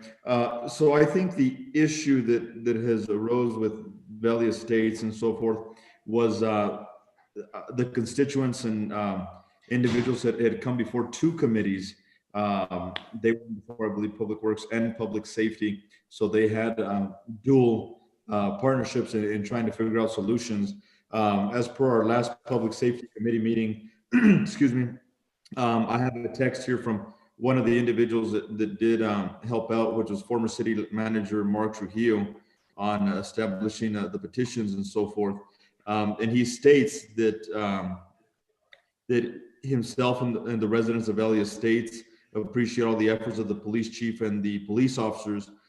They have seen officers patrolling LA Estates and have noticed a decline in speeding, and they appreciate all the efforts and the continued patrols that will take place. I know that we had several individuals come before public safety that state they did not want any more speed bumps, speed humps, etc., because it does damage two vehicles. You know, I think because it was brought before two different committees, there was two different I guess means of getting to a solution. I agree with signs that say, you know, no speeding, children at play, etc.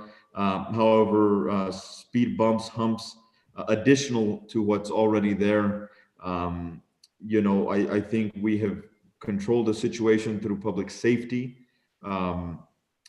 But that's just my comments, sir. Thank you. Thank you, Councilor. We have actually have Councilor Didi Valdez first, and then we'll go back to you. Okay, thank you. Yes, this question is for Chief Padilla. I was just wondering, how many calls have you had to the Valley Estates area within the last year or so? Ma'am, if you, Mr. Mayor, Mayor Pro Tem, Counselor, if you give me about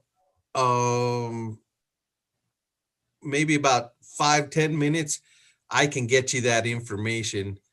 No, actually, I can't. I would have to do a research on it tomorrow, but I can get you that information. I just can't do it right now. Okay, I just was wondering if there were many calls there that would, affect the fire trucks that much. I'm not aware of how many calls you do get, but I was just wondering. Thank you. You're very Counselor, we do respond through there, and it is sometimes we try to avoid Valley Estates and use another road so we don't hit those speed bumps. But I can get you that information, ma'am, and I will take care of that tomorrow and get it to you as soon as I can. Thank you. Councilor Peggy Sue Martinez.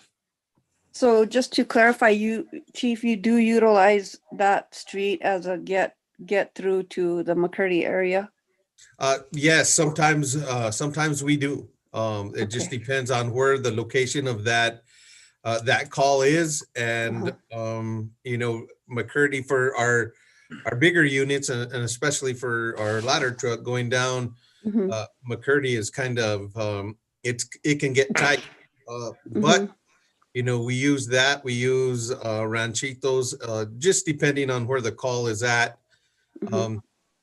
Just to give a note that when we respond up to Zia Estates, from the bottom to the top, it's more than 12 minutes to get from the bottom to the top. And those are pretty aggressive speed bumps. Yes. So the other thing I wanted to mention, Mayor, is in public safety, we've been discussing other mechanisms to slow down traffic on city streets, Valley Drive and Sunset Drive, inclusive of those, and probably at the top of the priority on them.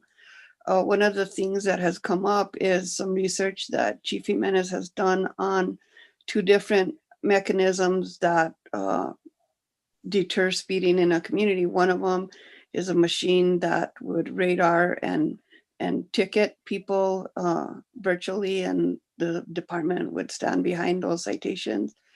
And the only issue with that is it's very expensive, and all of the money from that goes out of this community. So it's something that the committee didn't really think was beneficial at this time. But the other thing that came up was a radar machine that just lets people know that they're speeding, that can be moved and utilized on other streets in the community, that was fairly reasonable.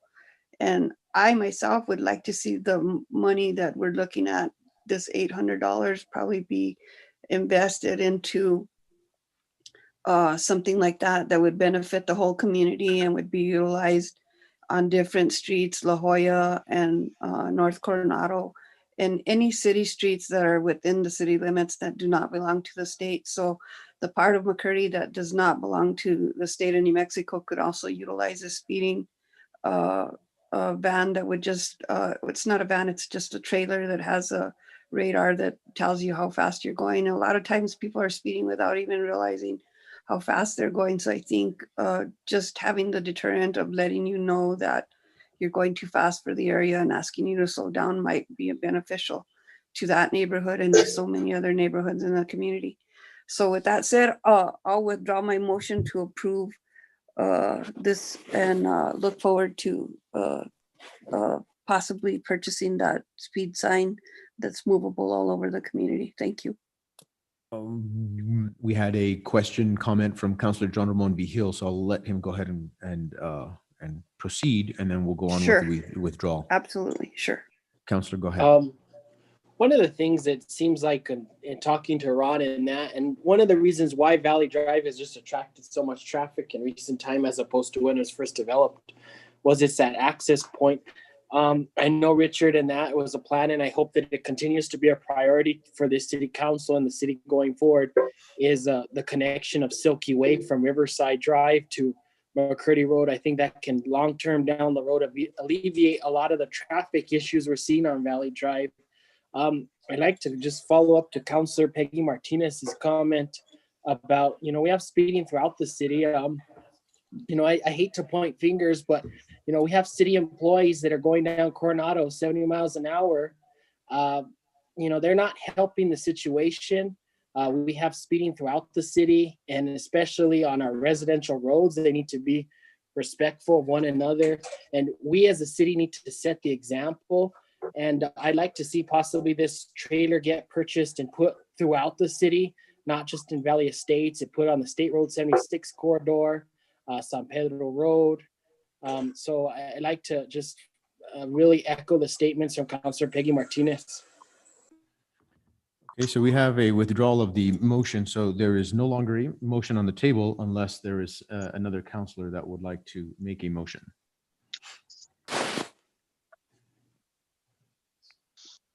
We have a question from or comment from Councillor Denise Benavides, and then we'll go to Councillor Manny Martinez. Thank you, Mayor. I definitely hear all of Chief Padilla's concerns. The only thing that I have a question on is that I know that Stephen and the team has done a lot of work and they spoke to all the residents. And I know that this was a big issue for the residents, and this is something that they state that they want.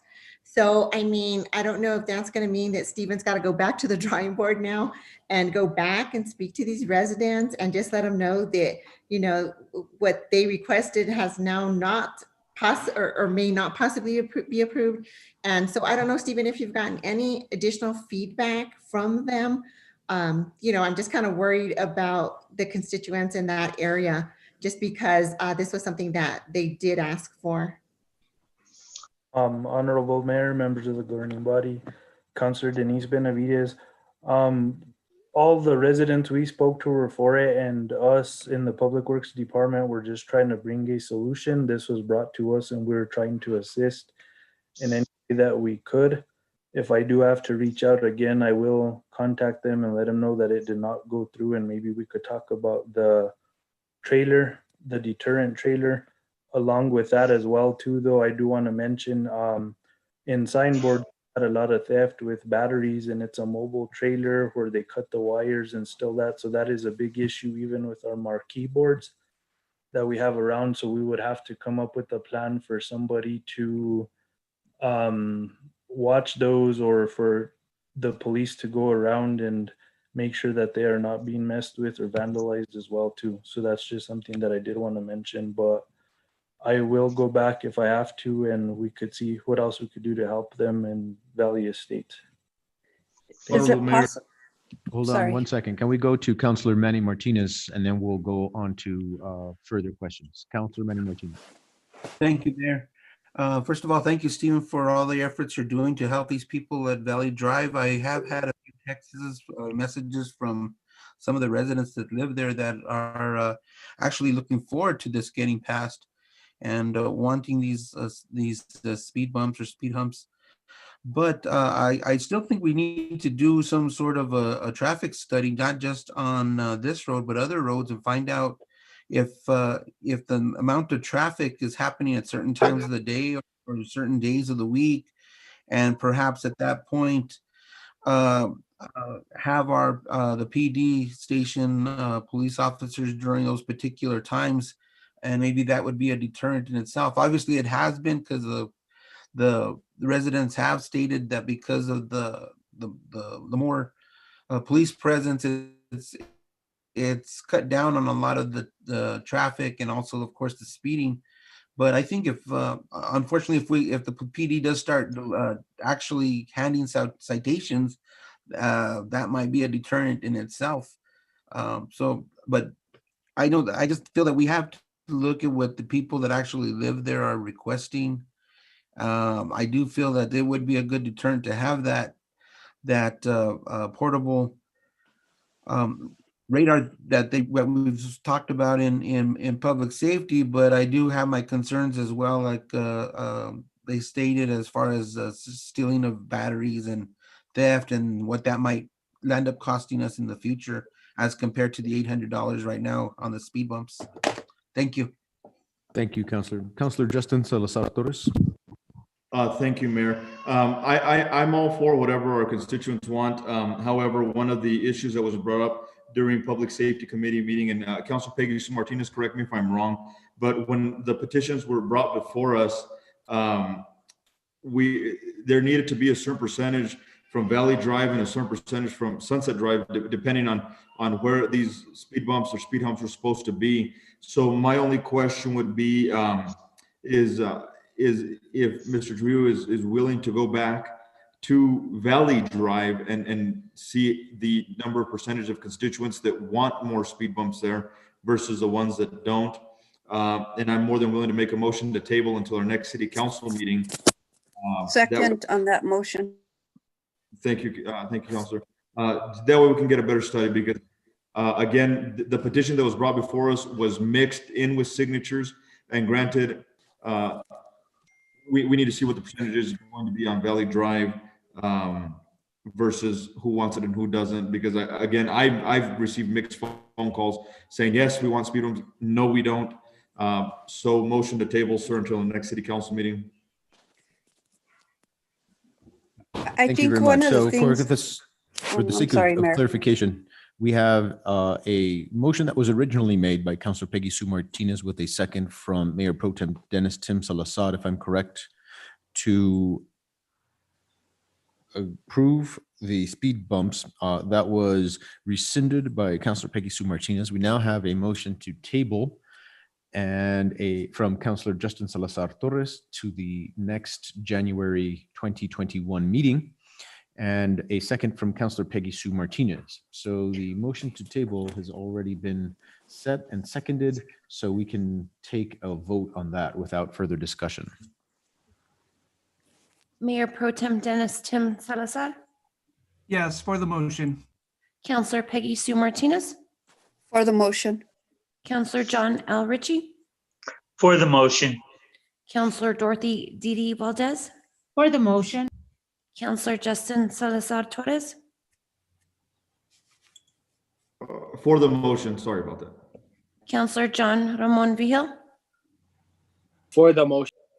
Counselor Manuel J. Martinez, For the motion. Counselor Denise D. Benavides. For the motion. Motion carries. Thank you very much. And that'll be tabled for the meeting in January, which is to be held on the 12th of January, 2021. All right, very good. We'll now move to the public hearing part of today's City Council meeting. The first is The City of Espanola Ordinance 2020-06, an ordinance establishing fire fees for inspections and fixing a time when the same shall become effective. We have first the presentation before entering the public hearing from Planning and Land Use Director, Mr. Richard Hubler, as well as Fire Chief, Mr. Ron Padilla. Go ahead. Thank you, Mr. Mayor, members of the governing body. So as was requested at last month's meeting, we split that ordinance into two separate pieces. This is the first of those pieces dealing exclusively with the inspection fees. The prices suggested are the same as was presented initially and approved by or discussed and considered by the Public Works or Public Safety Committee. Apologies. Those are $50 for those businesses up to 3,000 square feet. This would be, as examples, businesses like Italian Infusion or Lottaburger, and the vast majority of our other small locally owned businesses, those in strip malls, et cetera. The next tier, $100 annual fee would be for those businesses between 3,000 and 6,000 square feet. This would be, as an example, places like Chili's restaurant or Angelina's restaurant. The third tier of $200 of annual inspection fee would be for those businesses between 6,000 and 12,000 square feet. For example, this would be places like Center Market, O'Reilly's, or AutoZone. And then finally, the $300 tier for those businesses in excess of 12,000 square feet. This would be places like Food King, Walgreens, Walmart, Lowe's, et cetera. So this, as discussed previously, tiered system was designed to provide a more balanced approach towards both the work of the fire department in order to inspect these businesses and to continue to make it as low cost as possible for our small local businesses, and to appropriately pass the higher cost burden on to those larger businesses that need more time to inspect. This, as was discussed previously, particularly at the committee level, was based on a review and analysis of fees across the state and a couple other locations around the country. It comes from the International Fire Code, as adopted by the state and therefore by the city. And that's kind of how we arrived at the fees. And I'll let Chief Padilla speak to kind of the fire department considerations regarding this ordinance. Thank you, Richard. Mayor, Mayor Pro Tem, members of the governing body. Since I came in here in April, probably even before coming the fire chief, I've come to the governing body over the last few years to have this discussion, and now I'm in the position to give you guys, give the governing body the information on why we want to do this. First of all, I did some heavy research over the last few days, and I researched pretty much all the cities in the state that are comparable to the city of Espanola. A little bit higher population, a little bit lower population. I did speak with the fire chief for the city of Las Vegas, spoke with him, and they are moving that way. With the city of Las Vegas, they have more administration and officers within their tier. So they're wanting to go that way. And I told them whatever research that I have and everything that the city of Espanola has done, we'd be more than glad to give them that information. So it would be a good transition for them also. The town of Bernalillo, they're having issues with the larger corporations and them not abiding by the safety, some of the safety ordinances or NFPA or their inspectors. So they're proposing to have this, so some type of inspection fee also. So they are inspected every year and their buildings are safe to enter. Silver City, they have their fees. With their fees, I spoke with the chief today. They have a fire marshal and a fire inspector taking care of their town. and their population is 9,300. And it makes sure that we're not out there to shut down businesses. We're not out there to say, you know what, you pay your fee, you're done. That's not what we're there for. We're there to have these fees established with the documents showing how many square feet, and we know what these businesses square feet are, and how we have to inspect them so your constituents for the city of Espanola, people passing through here, are safe and they're running a safe business. Grants, I'll be honest, they said that they didn't have no fees, and Rio Doso does have some fees. Socorro said they don't have any fees. With that said, with Socorro, they cover the whole county for EMS. This is to try to establish some type of financial base to hire some more people within our administration for the city of Espanola, that we have somebody that's here 8 to 5, Monday through Friday, to take care of fire inspections, public education within the fire department, and our investigations. We should be doing that. I just want to let you guys know, as the governing body, in 2016 we had our ISO rating. We kept it at a 5 and a 5X. We didn't go nowhere. We didn't go up. We didn't go down. But with the credit for fire prevention code and adoptions of enforcement, there are 40 points for the ISO, and we got 7.59. The credit for public fire safety education, there was 40 points for that to go towards ISO to drop our rating. We got 22.75. So this is actually showing that to drop our ISO rating, this is a necessity, and it's something that we need to really start putting some time and effort towards.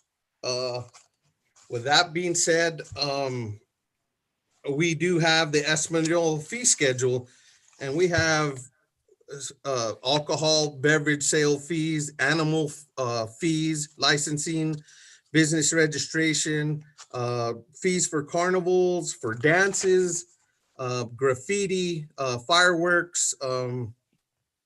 This is something that me, as coming in as the fire chief, I feel is a necessity for the fire department to grow and to expand.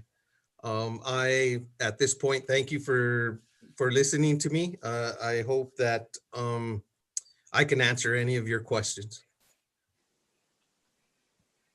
Thank you very much, Chief. I just wanted to give a second here because I know that some people are trying to log on, but have so far not quite been successful. So we're going to give it a minute and see if people are waiting in the waiting room. We don't have anybody waiting.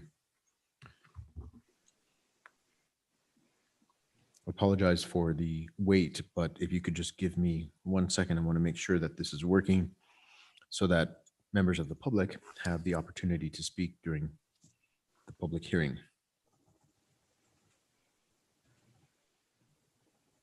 I'm going to try the number myself, see if it works.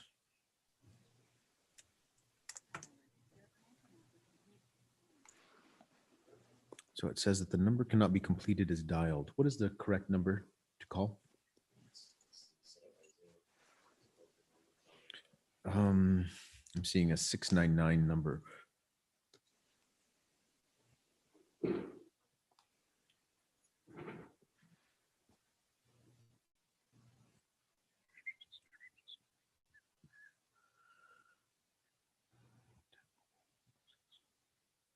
Six 669.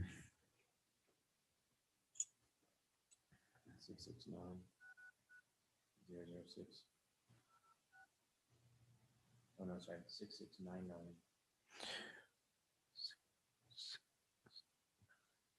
Nine.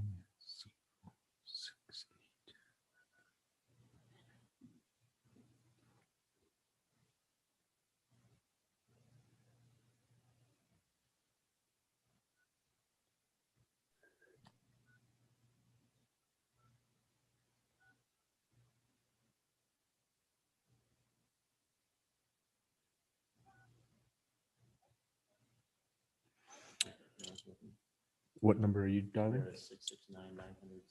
669-900-683. Repeat that number one more time. 669.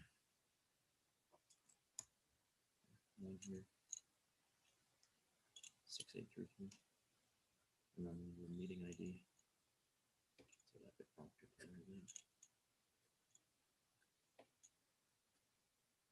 Passcode. Somebody have a pen.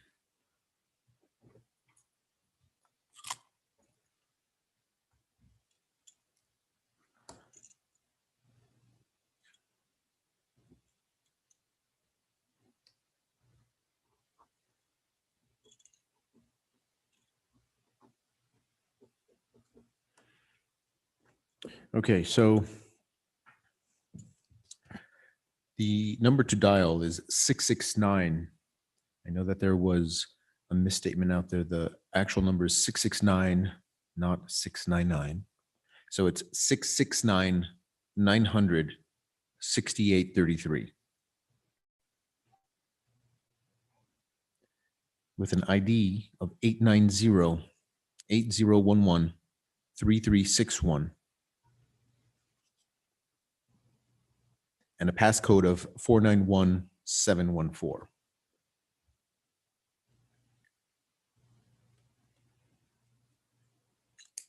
Do we have anybody in the waiting room?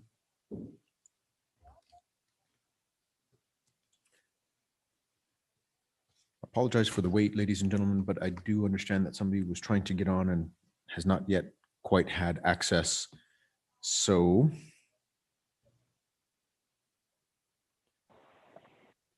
we're going to wait just a second.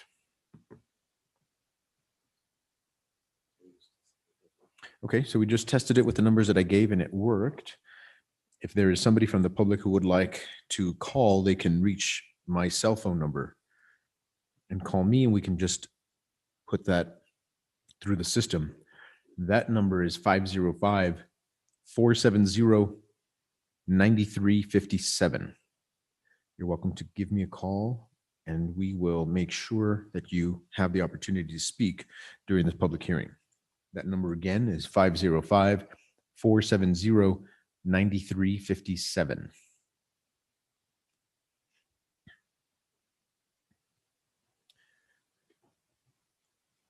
And if it is okay with everybody, I would like to take a quick 5 or 10 minute pause to see if there's anybody out there that needs to come online. My apologies for the wait. We're just going to go for a quick 5 to 10 minute recess. Excuse me.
participants in the meeting.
They unmuted me.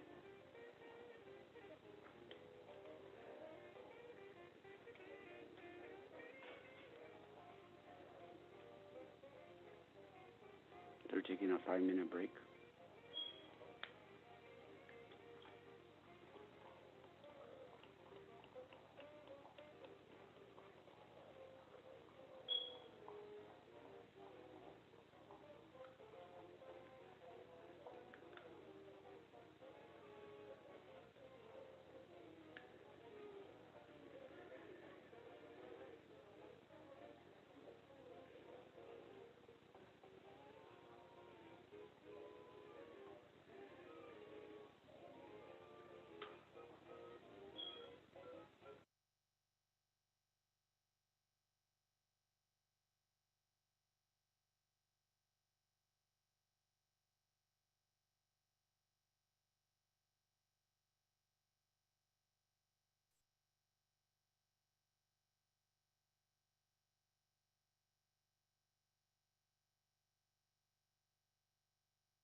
All right. I think we are about ready to begin. Can you, Angelica, just make sure that all of the counselors are still on?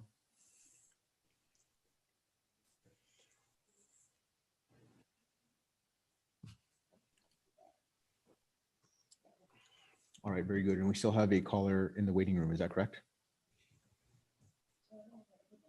Okay, very good. Excellent. Ladies and gentlemen, the time is now 8:20. We are now back from recess.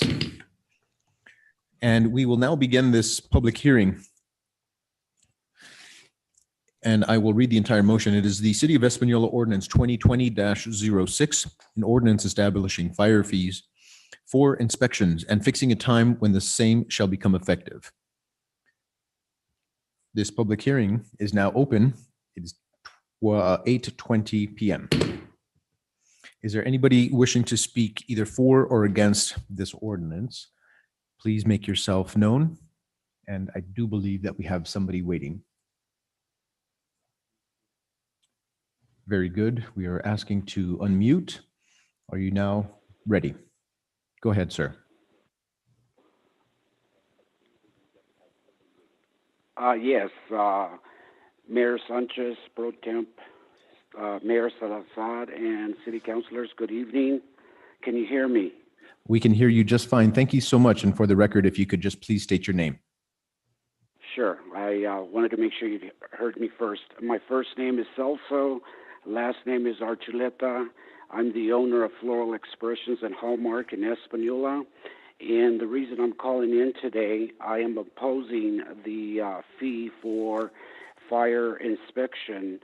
And my reason is that with COVID-19, and I'm hoping I'm representing the other small businesses in the Espanola Valley as well, our revenues have gone down drastically. And I don't mind sharing this information with you. From April until the end of November, I have gone down $85,000 on revenue.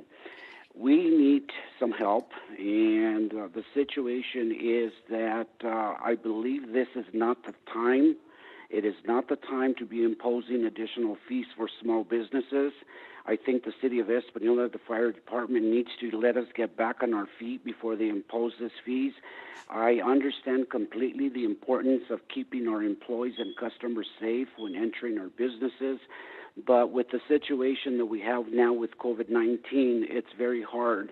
And I'm going to also share some other examples here of what I'm doing to get creative, to cut down on my costs, and to be able to keep my employees employed.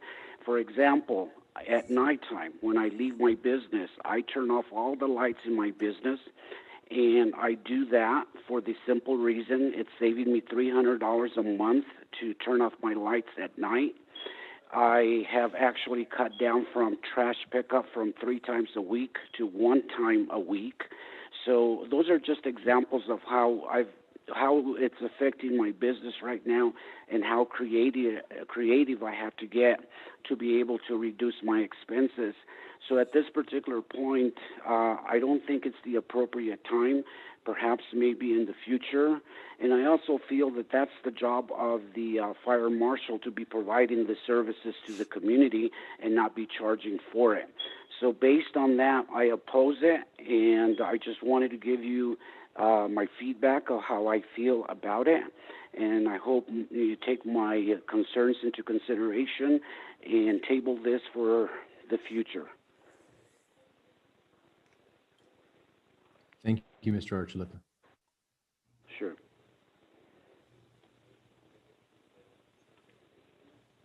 Ms. Serrano, do we have anybody else? We do not. We'll hold off for just a little bit.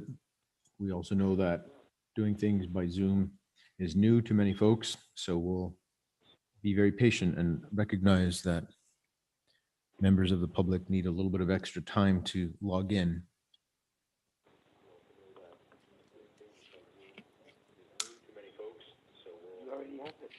I've also given my cell phone number. If somebody wanted to call in, they'd be able to speak publicly.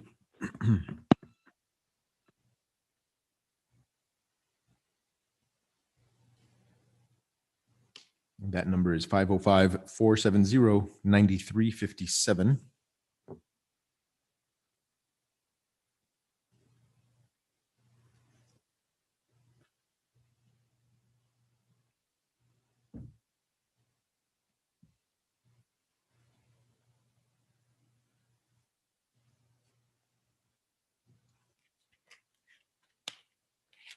Appreciate your indulgence, as it's important to make sure that if somebody wants to log on, they now have that opportunity to do so.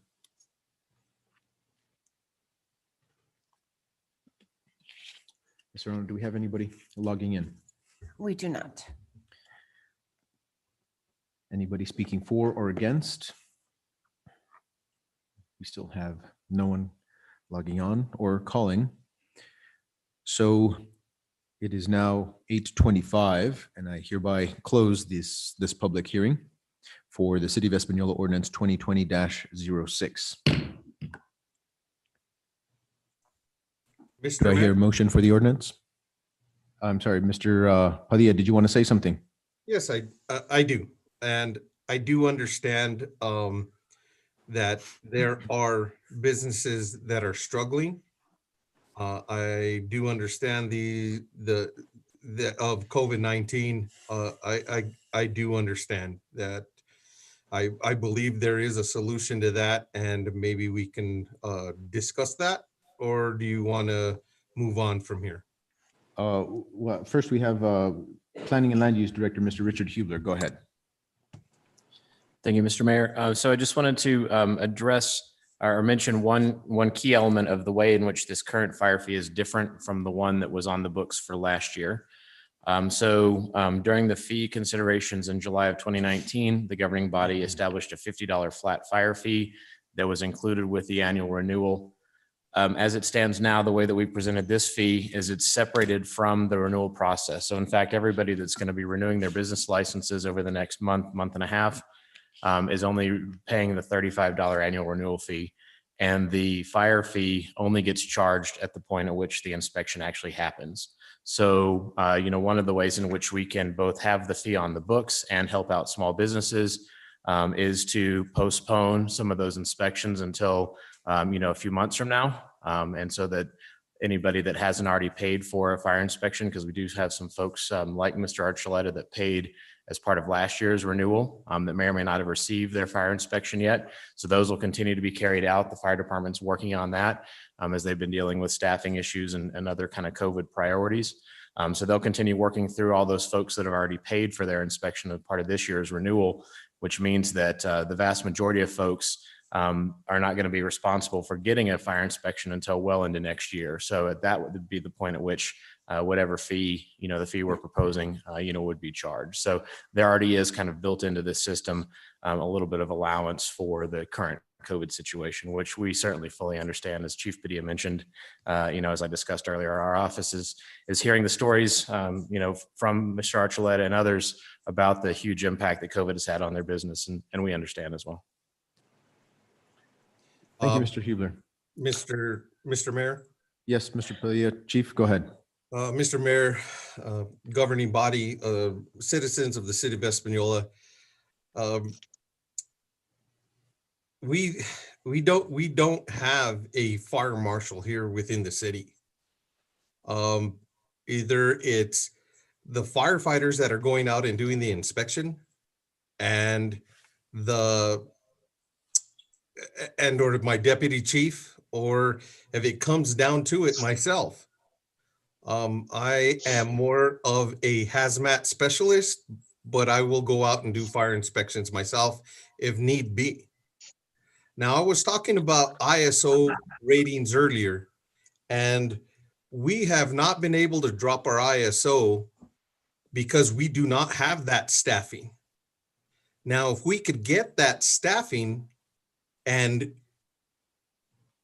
add to these fire prevention, fire education, and also our fire investigation portion of the fire department, if we can drop that staffing level, if we can add staffing and get those more points for ISO, that's when our business owners within the city of Espanola will get a better rate on their commercial business insurance.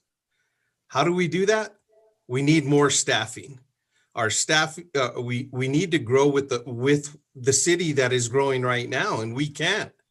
I have minimal staffing. I had 2 guys go out on COVID leave, and we're at the brink. So we need to grow with the infrastructure of the city of Espanola. And it's time to make that growth within the fire department. And this is just one of the ways. So if we can drop ISO and drop insurance rates, then that means we're helping the business owner. And that also affects the city of Espanola's business. I mean, commercial buildings, and it'll drop the insurance rate on our commercial buildings within the city.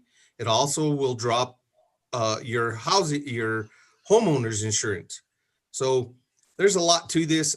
I do understand that COVID it's here and everybody is in a bad position, but we're still here to serve the city of Espanola.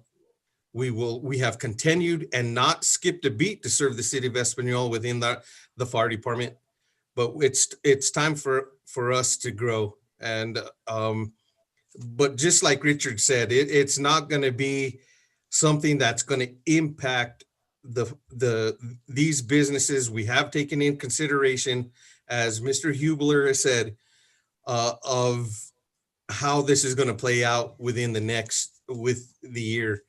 We would just like to have this in place, get it ready to go. And when everybody does get back on their feet, then we try to grow with everybody else. Thank you to the city of Espanola. Thank you, Mr. Mayor, councilors, Mr. Archuleta. I do hear you. I do respect what you have said tonight. And thank you for coming on and speaking your voice. I really respect that, because if I can hear what the business owners of the city of Espanola want, then I can kind of explain myself on where we are going and we need to go within the fire department and the city of Espanola. Thank you guys very much. I appreciate it. And everybody have a good night. Thank you. We have a question, comment. The floor goes to Councilor John Ritchie. Thank you, Chief. Shit. Oh, man. All right. You hear me? Yes, go ahead, Councilor Ritchie. I motion to approve Espanola Ordinance 2020-06. Thank you, Councilor. We have a motion on the floor. Do we have a second? Second. I apologize. I didn't hear who that came from. Is that Councilor Denise Benavides? Yes, sir. All right, very good. So we have a motion from Councilor John Ritchie and a second from Councilor Denise Benavides for discussion and comment. We have Councilor Peggy Sue Martinez. Thank you, Mayor. So the original reason that I asked that these two situations be separated, because we originally had the fire alarm situation attached to this situation when it was presented the first round. And the reason that I asked that it be separated is because when the fire department goes out to do a fire alarm deal, that is being funded by taxpayers. And after a while, it is a nuisance for the taxpayer to continue to pay for something that is not being fixed. The situation with this is wholeheartedly entirely different. The business community was taxed the $50 for the inspection. I don't know how many inspections they've done as of yet, but I know for a fact that the city of Espanola business community is holding up their end, as far as they pay so much for their trash that it allows the rest of us to have the trash at the price that we get it at. So the business community is actually sustaining us with solid waste. And not only the city of Espanola residents, but actually the county of Rio Arriba too. So the business community is already undertaking somewhat of a responsibility in that regard. concerning fire inspections, you know, I have so many issues with this situation. One, if we didn't really have somebody that was prepared to do the fire inspections, like Chief Padilla saying that he doesn't have somebody specifically for that, then why did we approve the original $50 imposition on the businesses in the first place if there wasn't enough staff to handle that? I can tell Chief Padilla and I can tell the fire department and the union and all of them that I wholeheartedly agree that your department needs to grow. But I also believe that the business community should not sustain the cost of that growth. The growth should come from the city itself. The responsibility of growing that department, which needs to be done, falls directly on the shoulders of this governing body as fiscal agents of this community. If that situation needs to grow, it's our responsibility to look for that funding and to make it a priority and to make it happen. I think that the fire department has been ignored in many ways, and there's certain things that need to happen over there that haven't happened. I'm all in favor of growing that department. I'm all in favor of giving them a few more firemen or an inspector. I have no issue with that. The issue that I have right now is the timing of this, how the communities have been hurt with the small businesses, especially. Walmart is not hurting. Lowe's is not hurting. Starbucks is not hurting. The people that are the most affected by this situation are the local business people. People that have been in business in this community for 10 years, for 20 years, for 30 years. Their income has been cut from 1/3 to 1/2 this year. They're hurting. A lot of people are trying to figure out how they are going to continue to stay in business. People that have been in business and we've taken for granted for years will close their doors because of this situation. This is not the time for this situation. We can look at this again at the end of this fiscal year. Come July, we can bring this back up. We can make the fire department a priority and try and add positions to them in our budget. We can do whatever we can do to help the fire department, but this is not necessarily the way to do it. The business community is already super taxed and they've been super hurt by this situation with COVID. And I just hate to see this happening to them right now. It's not right. Councillor John Ramon Vigil. Thank you, Mayor. I wanted to follow up. Richard, I understand you brought up real quick, and I'm not sure if I completely heard about delaying this whole fire inspection fee process to March, April, or was that correct in what I heard tonight? Councillor John Ramon Vigil and members of the governing body. So what I indicated was that there's a number of outstanding fire inspections that have already been purchased as part of last year's business renewal that still need to be completed. So from a practical consideration, there's going to be the first several months of the year that it's going to take before the fire department is actually able even to get out and do inspections, new inspections for folks that haven't been inspected yet, who would be incurring these new fees. So from a practical and kind of process basis, there's probably not going to be any realistic impact to the business community under these new fees for the first couple months of this year. Now that may not be, there may be outliers, there may be new businesses that come into place, that need to get inspected, or some of our larger corporate clients like Walmart or Lowe's contact us regularly because they have to get inspections as part of their own insurance. So there may be, some folks that get inspected within the next couple months under these new fees. But I think by and large, the vast majority are not. And I think the governing body could both approve this ordinance and provide direction to Chief Padilla to delay new inspections for small local businesses until after the first quarter, if it chose to do so. Follow up, Mayor. Yes, Councillor, go ahead, of course. Thank you, Mr. Hubler. I completely agree with Councillor Peggy Martinez on her thoughts about this. One of the big things I see for our community is we have become so much of a bedroom community as opposed to 20 years ago. Our community had a lot of small mom and pop stores.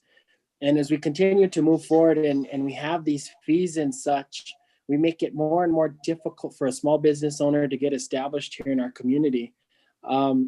I know that at one time we had a very strong Chamber of Commerce, and you know, I believe that there's still some skeleton bones on that. Were they consulted at all, Mr. Hubler, at all with this process, Chief Padilla?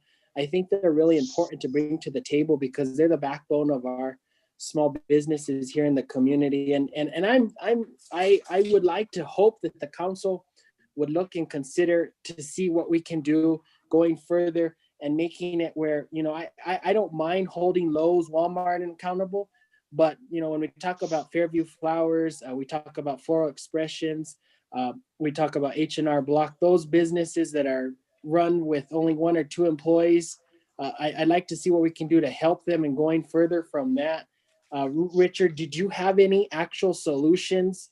I know you threw out now just this as a possibility. Do you have another way of like a possibility of like an implementation on how we do that? Like, would it be based on per square footage of a building? You know, if you're employing under 10 people, you're categorized as a small business. You would be on the totem pole, such and such. Do you think that's possible that we can do moving forward? So Councilor Vihil, members of the governing body. So the current proposal was designed to address some of the inequities that were brought up in discussions we had with businesses and individuals from the chamber. I myself did not present to any chamber meetings. They've not had a lot recently, of course, but I did talk with some folks, you know, that are involved with the chamber and some businesses that aren't. The fees, as we've established, because we can't segregate and we can't say, oh, we're only going to charge you know, chain stores, or we're only going to charge, you know, the Walmarts and Lowe's, you know. So what we did when we designed this schedule, kind of based on what some other communities had done, was to do it based on square footage so that those smaller businesses, which is the vast majority, not all of them, of course, but the vast majority of our locally owned family operated businesses are on the lower end of that because they tend to occupy less square footage. So our current proposal is, you know, a small fee, the $50 fee for those small businesses, escalating to, you know, the larger $300 fee for the larger businesses. And that's based on the reality of not only the impact and the capacity of those bigger businesses, but also of the time and the energy involved. You know, it may take an hour for the, you know, the fire inspector or the whoever's doing the inspection, Lieutenant Martinez or DC Tafoya, to inspect, you know, one of our tire shops. It may take them, you know, 5 hours or multiple visits to do a Walmart or to do, you know, an automobile dealer or some of those other businesses. So that's already, you know, we tried to design this schedule based on those considerations. Mayor. Yes, Councilor John Ritchie, and then we'll go to Councilor Didi Valdez. Go ahead. Thank you, Mayor. Again, just want to point out that, as been stated, that it is a scheduling. We need to schedule these, and the fire department can work with the smaller businesses. You know, if they can't do it in the next 2 months or 3 months, they can schedule it out when they can possibly afford the fee. And again, the fee comes back to them in the savings of their insurance. If their business has been inspected and there's been recommendations to help curb any safety issues. And so that will reduce their insurance rates. It has the possibility of reducing their insurance rates.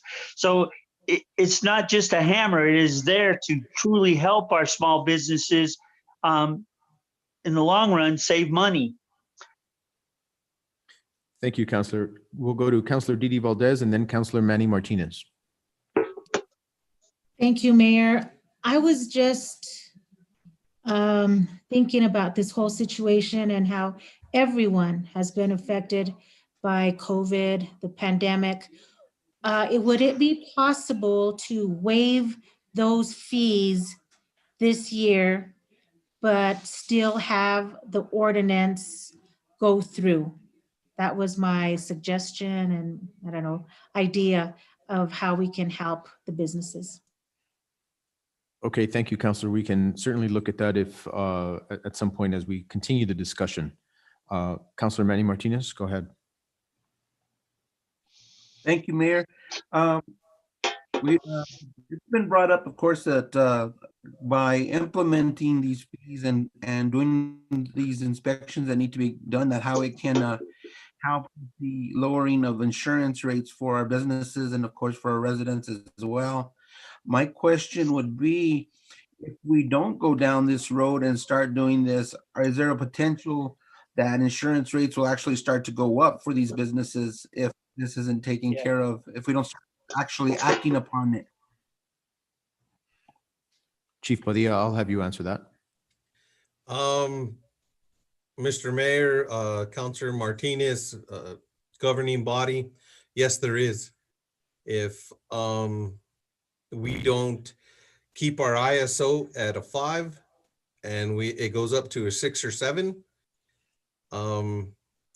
yeah, those rates will go up. Like I spoke last week, I mean, on our last public safety or council meeting, I have on Middle San Pedro, I have a person on the right side of the road, and I have the other person that's their neighbor on, excuse me, on the left side of the road. The other person's on the right side. One's in Rio Arriba County, one's within the city of Espanol.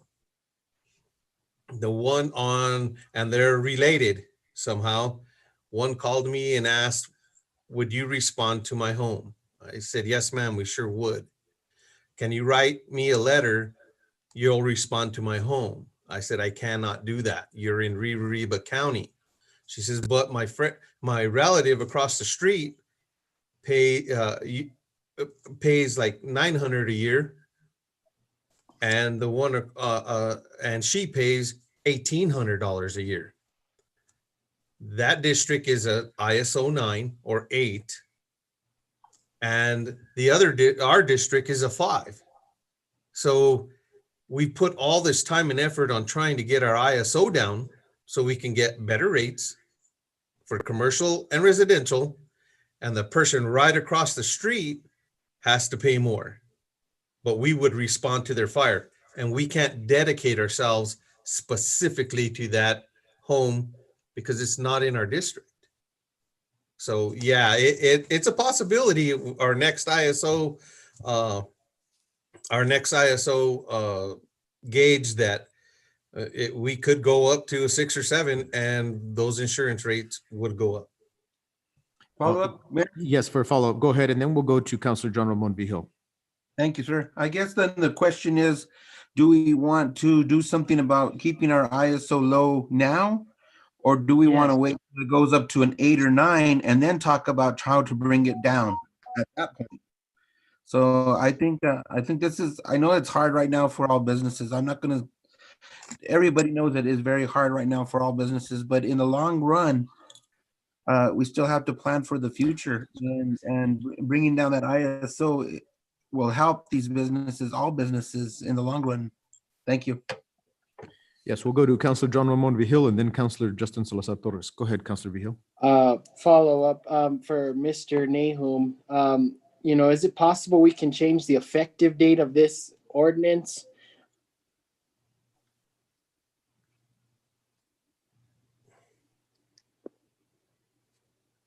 Mr. Nahum, I'm sorry, we can't hear you. Worthless attorney. Thanks, Councilor John Ramon. That was full of integrity. You know what? I'm not going to answer the question right now. Mr. Nahum, I apologize for the comment that was made. We'll go to Councilor Justin Salazar Torres. I believe, however, to answer that question, we are here to pass the ordinance and when same shall become effective. But Councilor Justin Salazar Torres. Thank you. My question would be, moving forward and passing this ordinance, again, these businesses are not having to pay their dues per se, their fees, until they schedule with y'all, correct? And Chief Padilla? Yes, sir.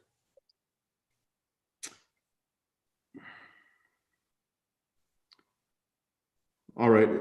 That's all I got, Mayor. Thank you. Thank you, Counselor. Do we have any other Mayor, comments? Yes, Counselor Ritchie, and then we'll go to Counselor Benavides and then Counselor Martinez. I was calling question. Okay, so we have a call for the question, in which case we do a vote on that. And should it fail, we go back to questioning. Otherwise, we take the vote. So can we take a roll call vote on the call of the question, please? Mayor Pro Tem Dennis Tim Salazar, I'm for the motion. Counselor Peggy Sue Martinez, I have some other things I'd like to discuss, so I'm not in favor of closing discussion yet. Counselor John L. Ritchie, In favor. Counselor Dorothy D.D. Valdez, Can you explain to me what that means? Absolutely. The call of the question means an immediate call for the vote for the motion that is on the floor. The current motion on the floor is to approve the City of Espanola Ordinance 2020-06 with a second. So we're voting now whether or not to actually take that vote. If it passes, then we take the vote. If it fails, then we continue with discussion. Okay, thank you. Then I am not for the motion. Counselor Justin Salazar Torres, In favor of the motion. Counselor John Ramon Vihil, I think we need more discussion. I'm not in favor. I'd like to bring this back to the table. Counselor Manuel J. Martinez, In favor of the motion. Counselor Denise D. Benavides, In favor.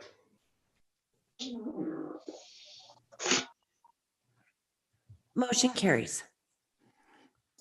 So we'll now take a roll call vote on the approval of City of Espanola Ordinance 2020-06 that was originated by Counselor John Ritchie with a second from Counselor Denise Benavides. Mayor Pro Tem Dennis Tim Salazar, For the motion. Counselor Peggy Sue Martinez, Against the motion. Counselor John L. Ritchie, For the motion. Counselor Dorothy D.D. Valdez, For the motion. Counselor Justin Salazar Torres, For the motion. Counselor John Ramon Vihil, Come back to me. Counselor Manuel J. Martinez, For the motion.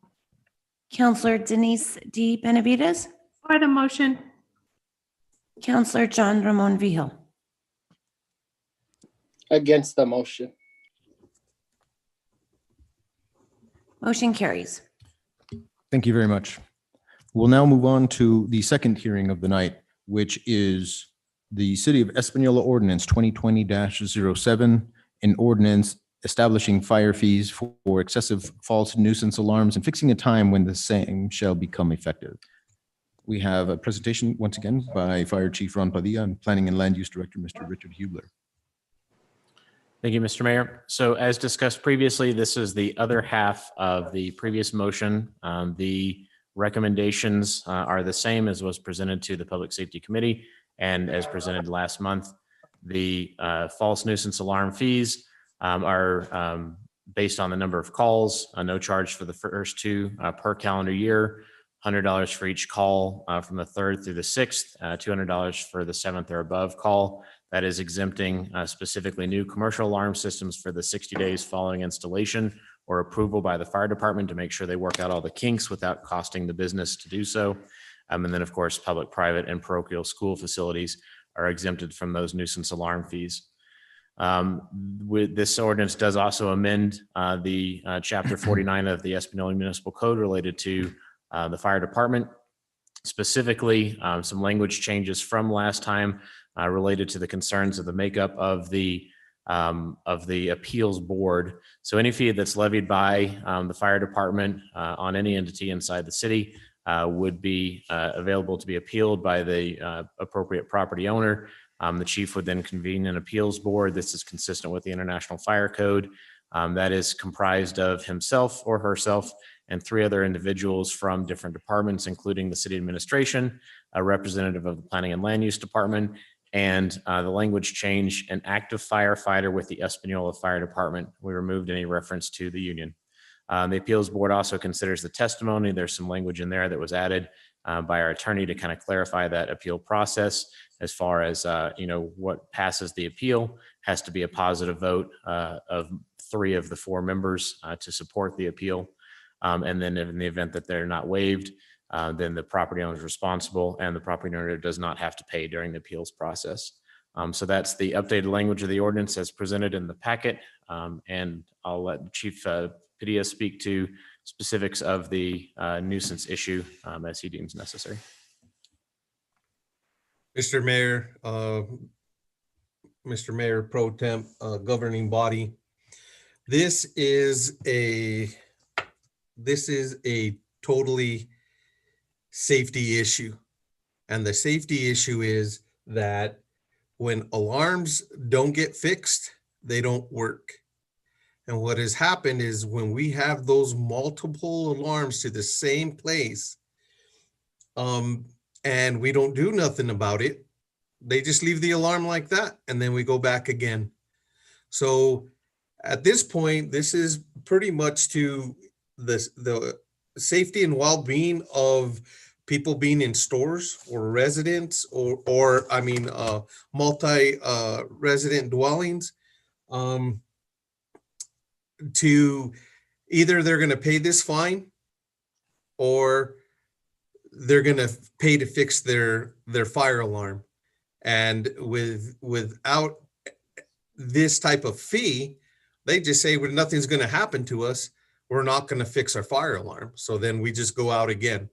This actually helps with the safety of the public, because when we get that alarm call, we jump in our trucks, lights and sirens go on, and we're going across town to fight fire. That's what we're going to do to put that fire out.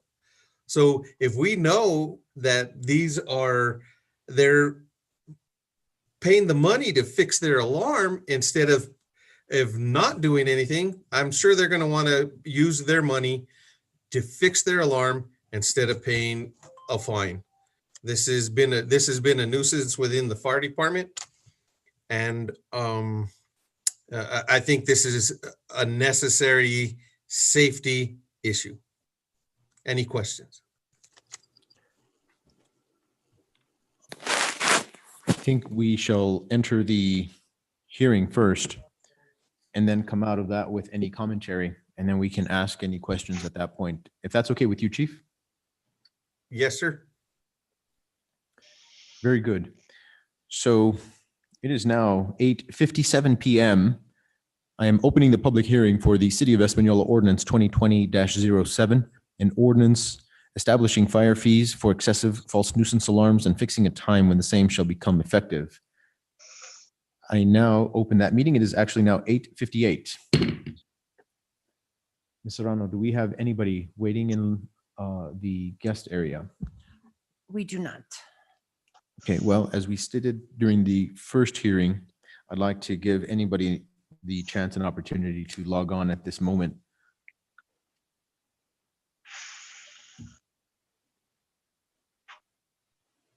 We have lots of time. We want to make sure that anybody who wishes to speak gets the chance to do so. If you're having difficulties logging on, you can call my city phone number at 505-470-9357. We would welcome you on and put your comments through the intercom.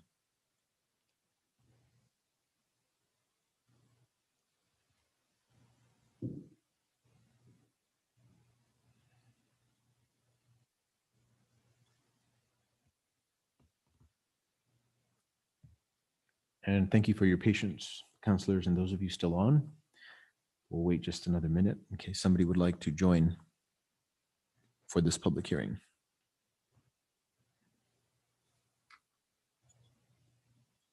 Ms. Serrano, do we have anybody?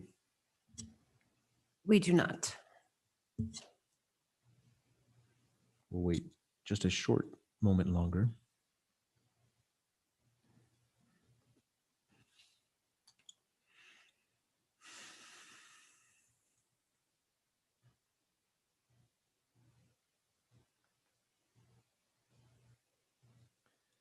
Seeing no one has called or dialed in and nobody has called my number, it is now 9 p.m. I am now closing the public hearing. Motion to as approve, presented. sir. We have a motion to approve from Councillor Peggy Sue Martinez, and I didn't hear the other voice. It's me, second then, Mayor. Councillor John Ramon Vihil with a second. Under discussion, For discussion, Councillor Ramon Vihil. I'd like to commend Chief Padilla and the fire department for getting this together, and Mr. Hubler getting back and fixing what we had brought up at the last council meeting. So thank you guys for getting that together. It looks good. Thank you, Counselor. I appreciate it. It was all Richard. Very good. Do we have any other comments or questions from councillors?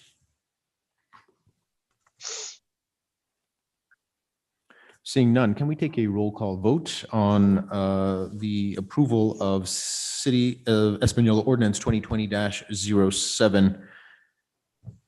And let's see, that is coming with a motion from Councillor Peggy Sue Martinez and a second from Councillor John Ramon Vihil.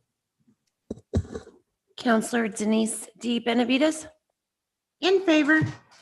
Counselor Manuel J. Martinez, In favor? Counselor John Ramon Vihil, In favor. Counselor Justin Salazar Torres, In favor. Counselor Dorothy Didi Valdez, In favor. Counselor John L. Ritchie, In favor. Counselor Peggy Sue Martinez, In favor. Mayor Pro Tem Dennis Tim Salazar. In favor. Motion carries. Thank you very much. Chief Padilla, was there something that you wanted to say?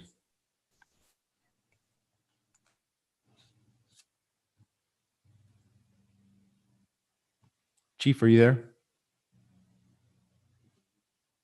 I'm here. I'm sorry.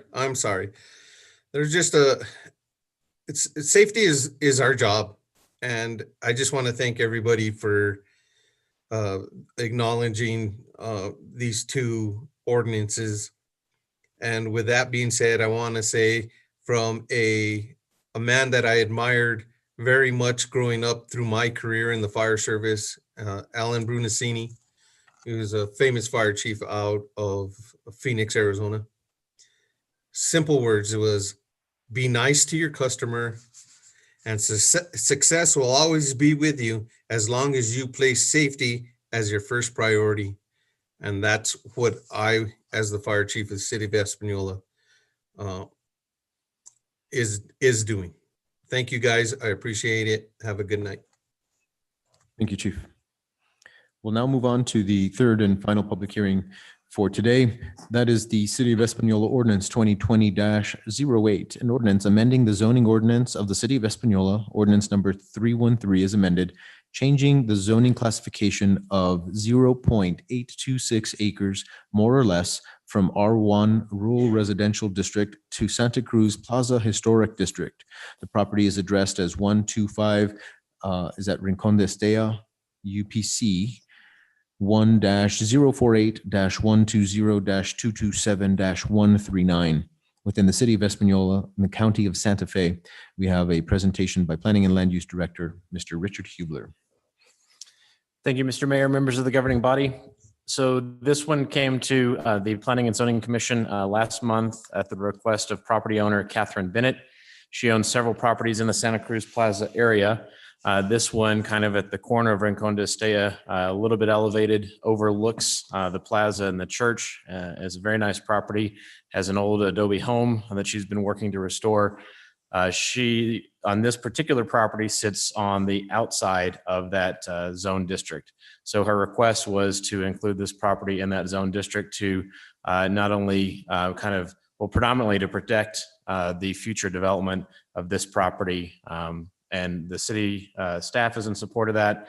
The Planning Commission recommended approval at its meeting last month. Those findings of fact are in there, as well as a map kind of showing the zone boundary and the property in question. And I'm happy to answer any questions. Thank you. We'll move on into the actual hearing and then take any questions at the end of that. So the time is now 9:05. I am hereby opening the public hearing for the City of Espanola Ordinance 2020-08. And it is now open. Ms. Serrano, do we have anybody waiting in the waiting room? Not at this time. And also for the record, has anybody been waiting that might have dropped off? Very good. So nobody has been in the waiting room. And once again, I'll offer my cell phone number in case somebody would like to call. They're welcome to do so. That number is 505-470-9357. Welcome to call at any time and speak either in favor or against the ordinance.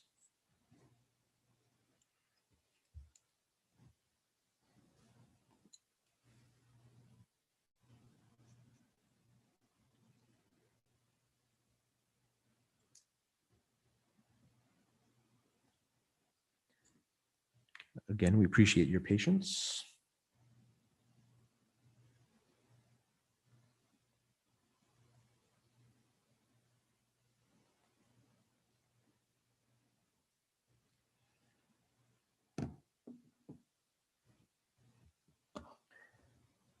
Anybody joining us?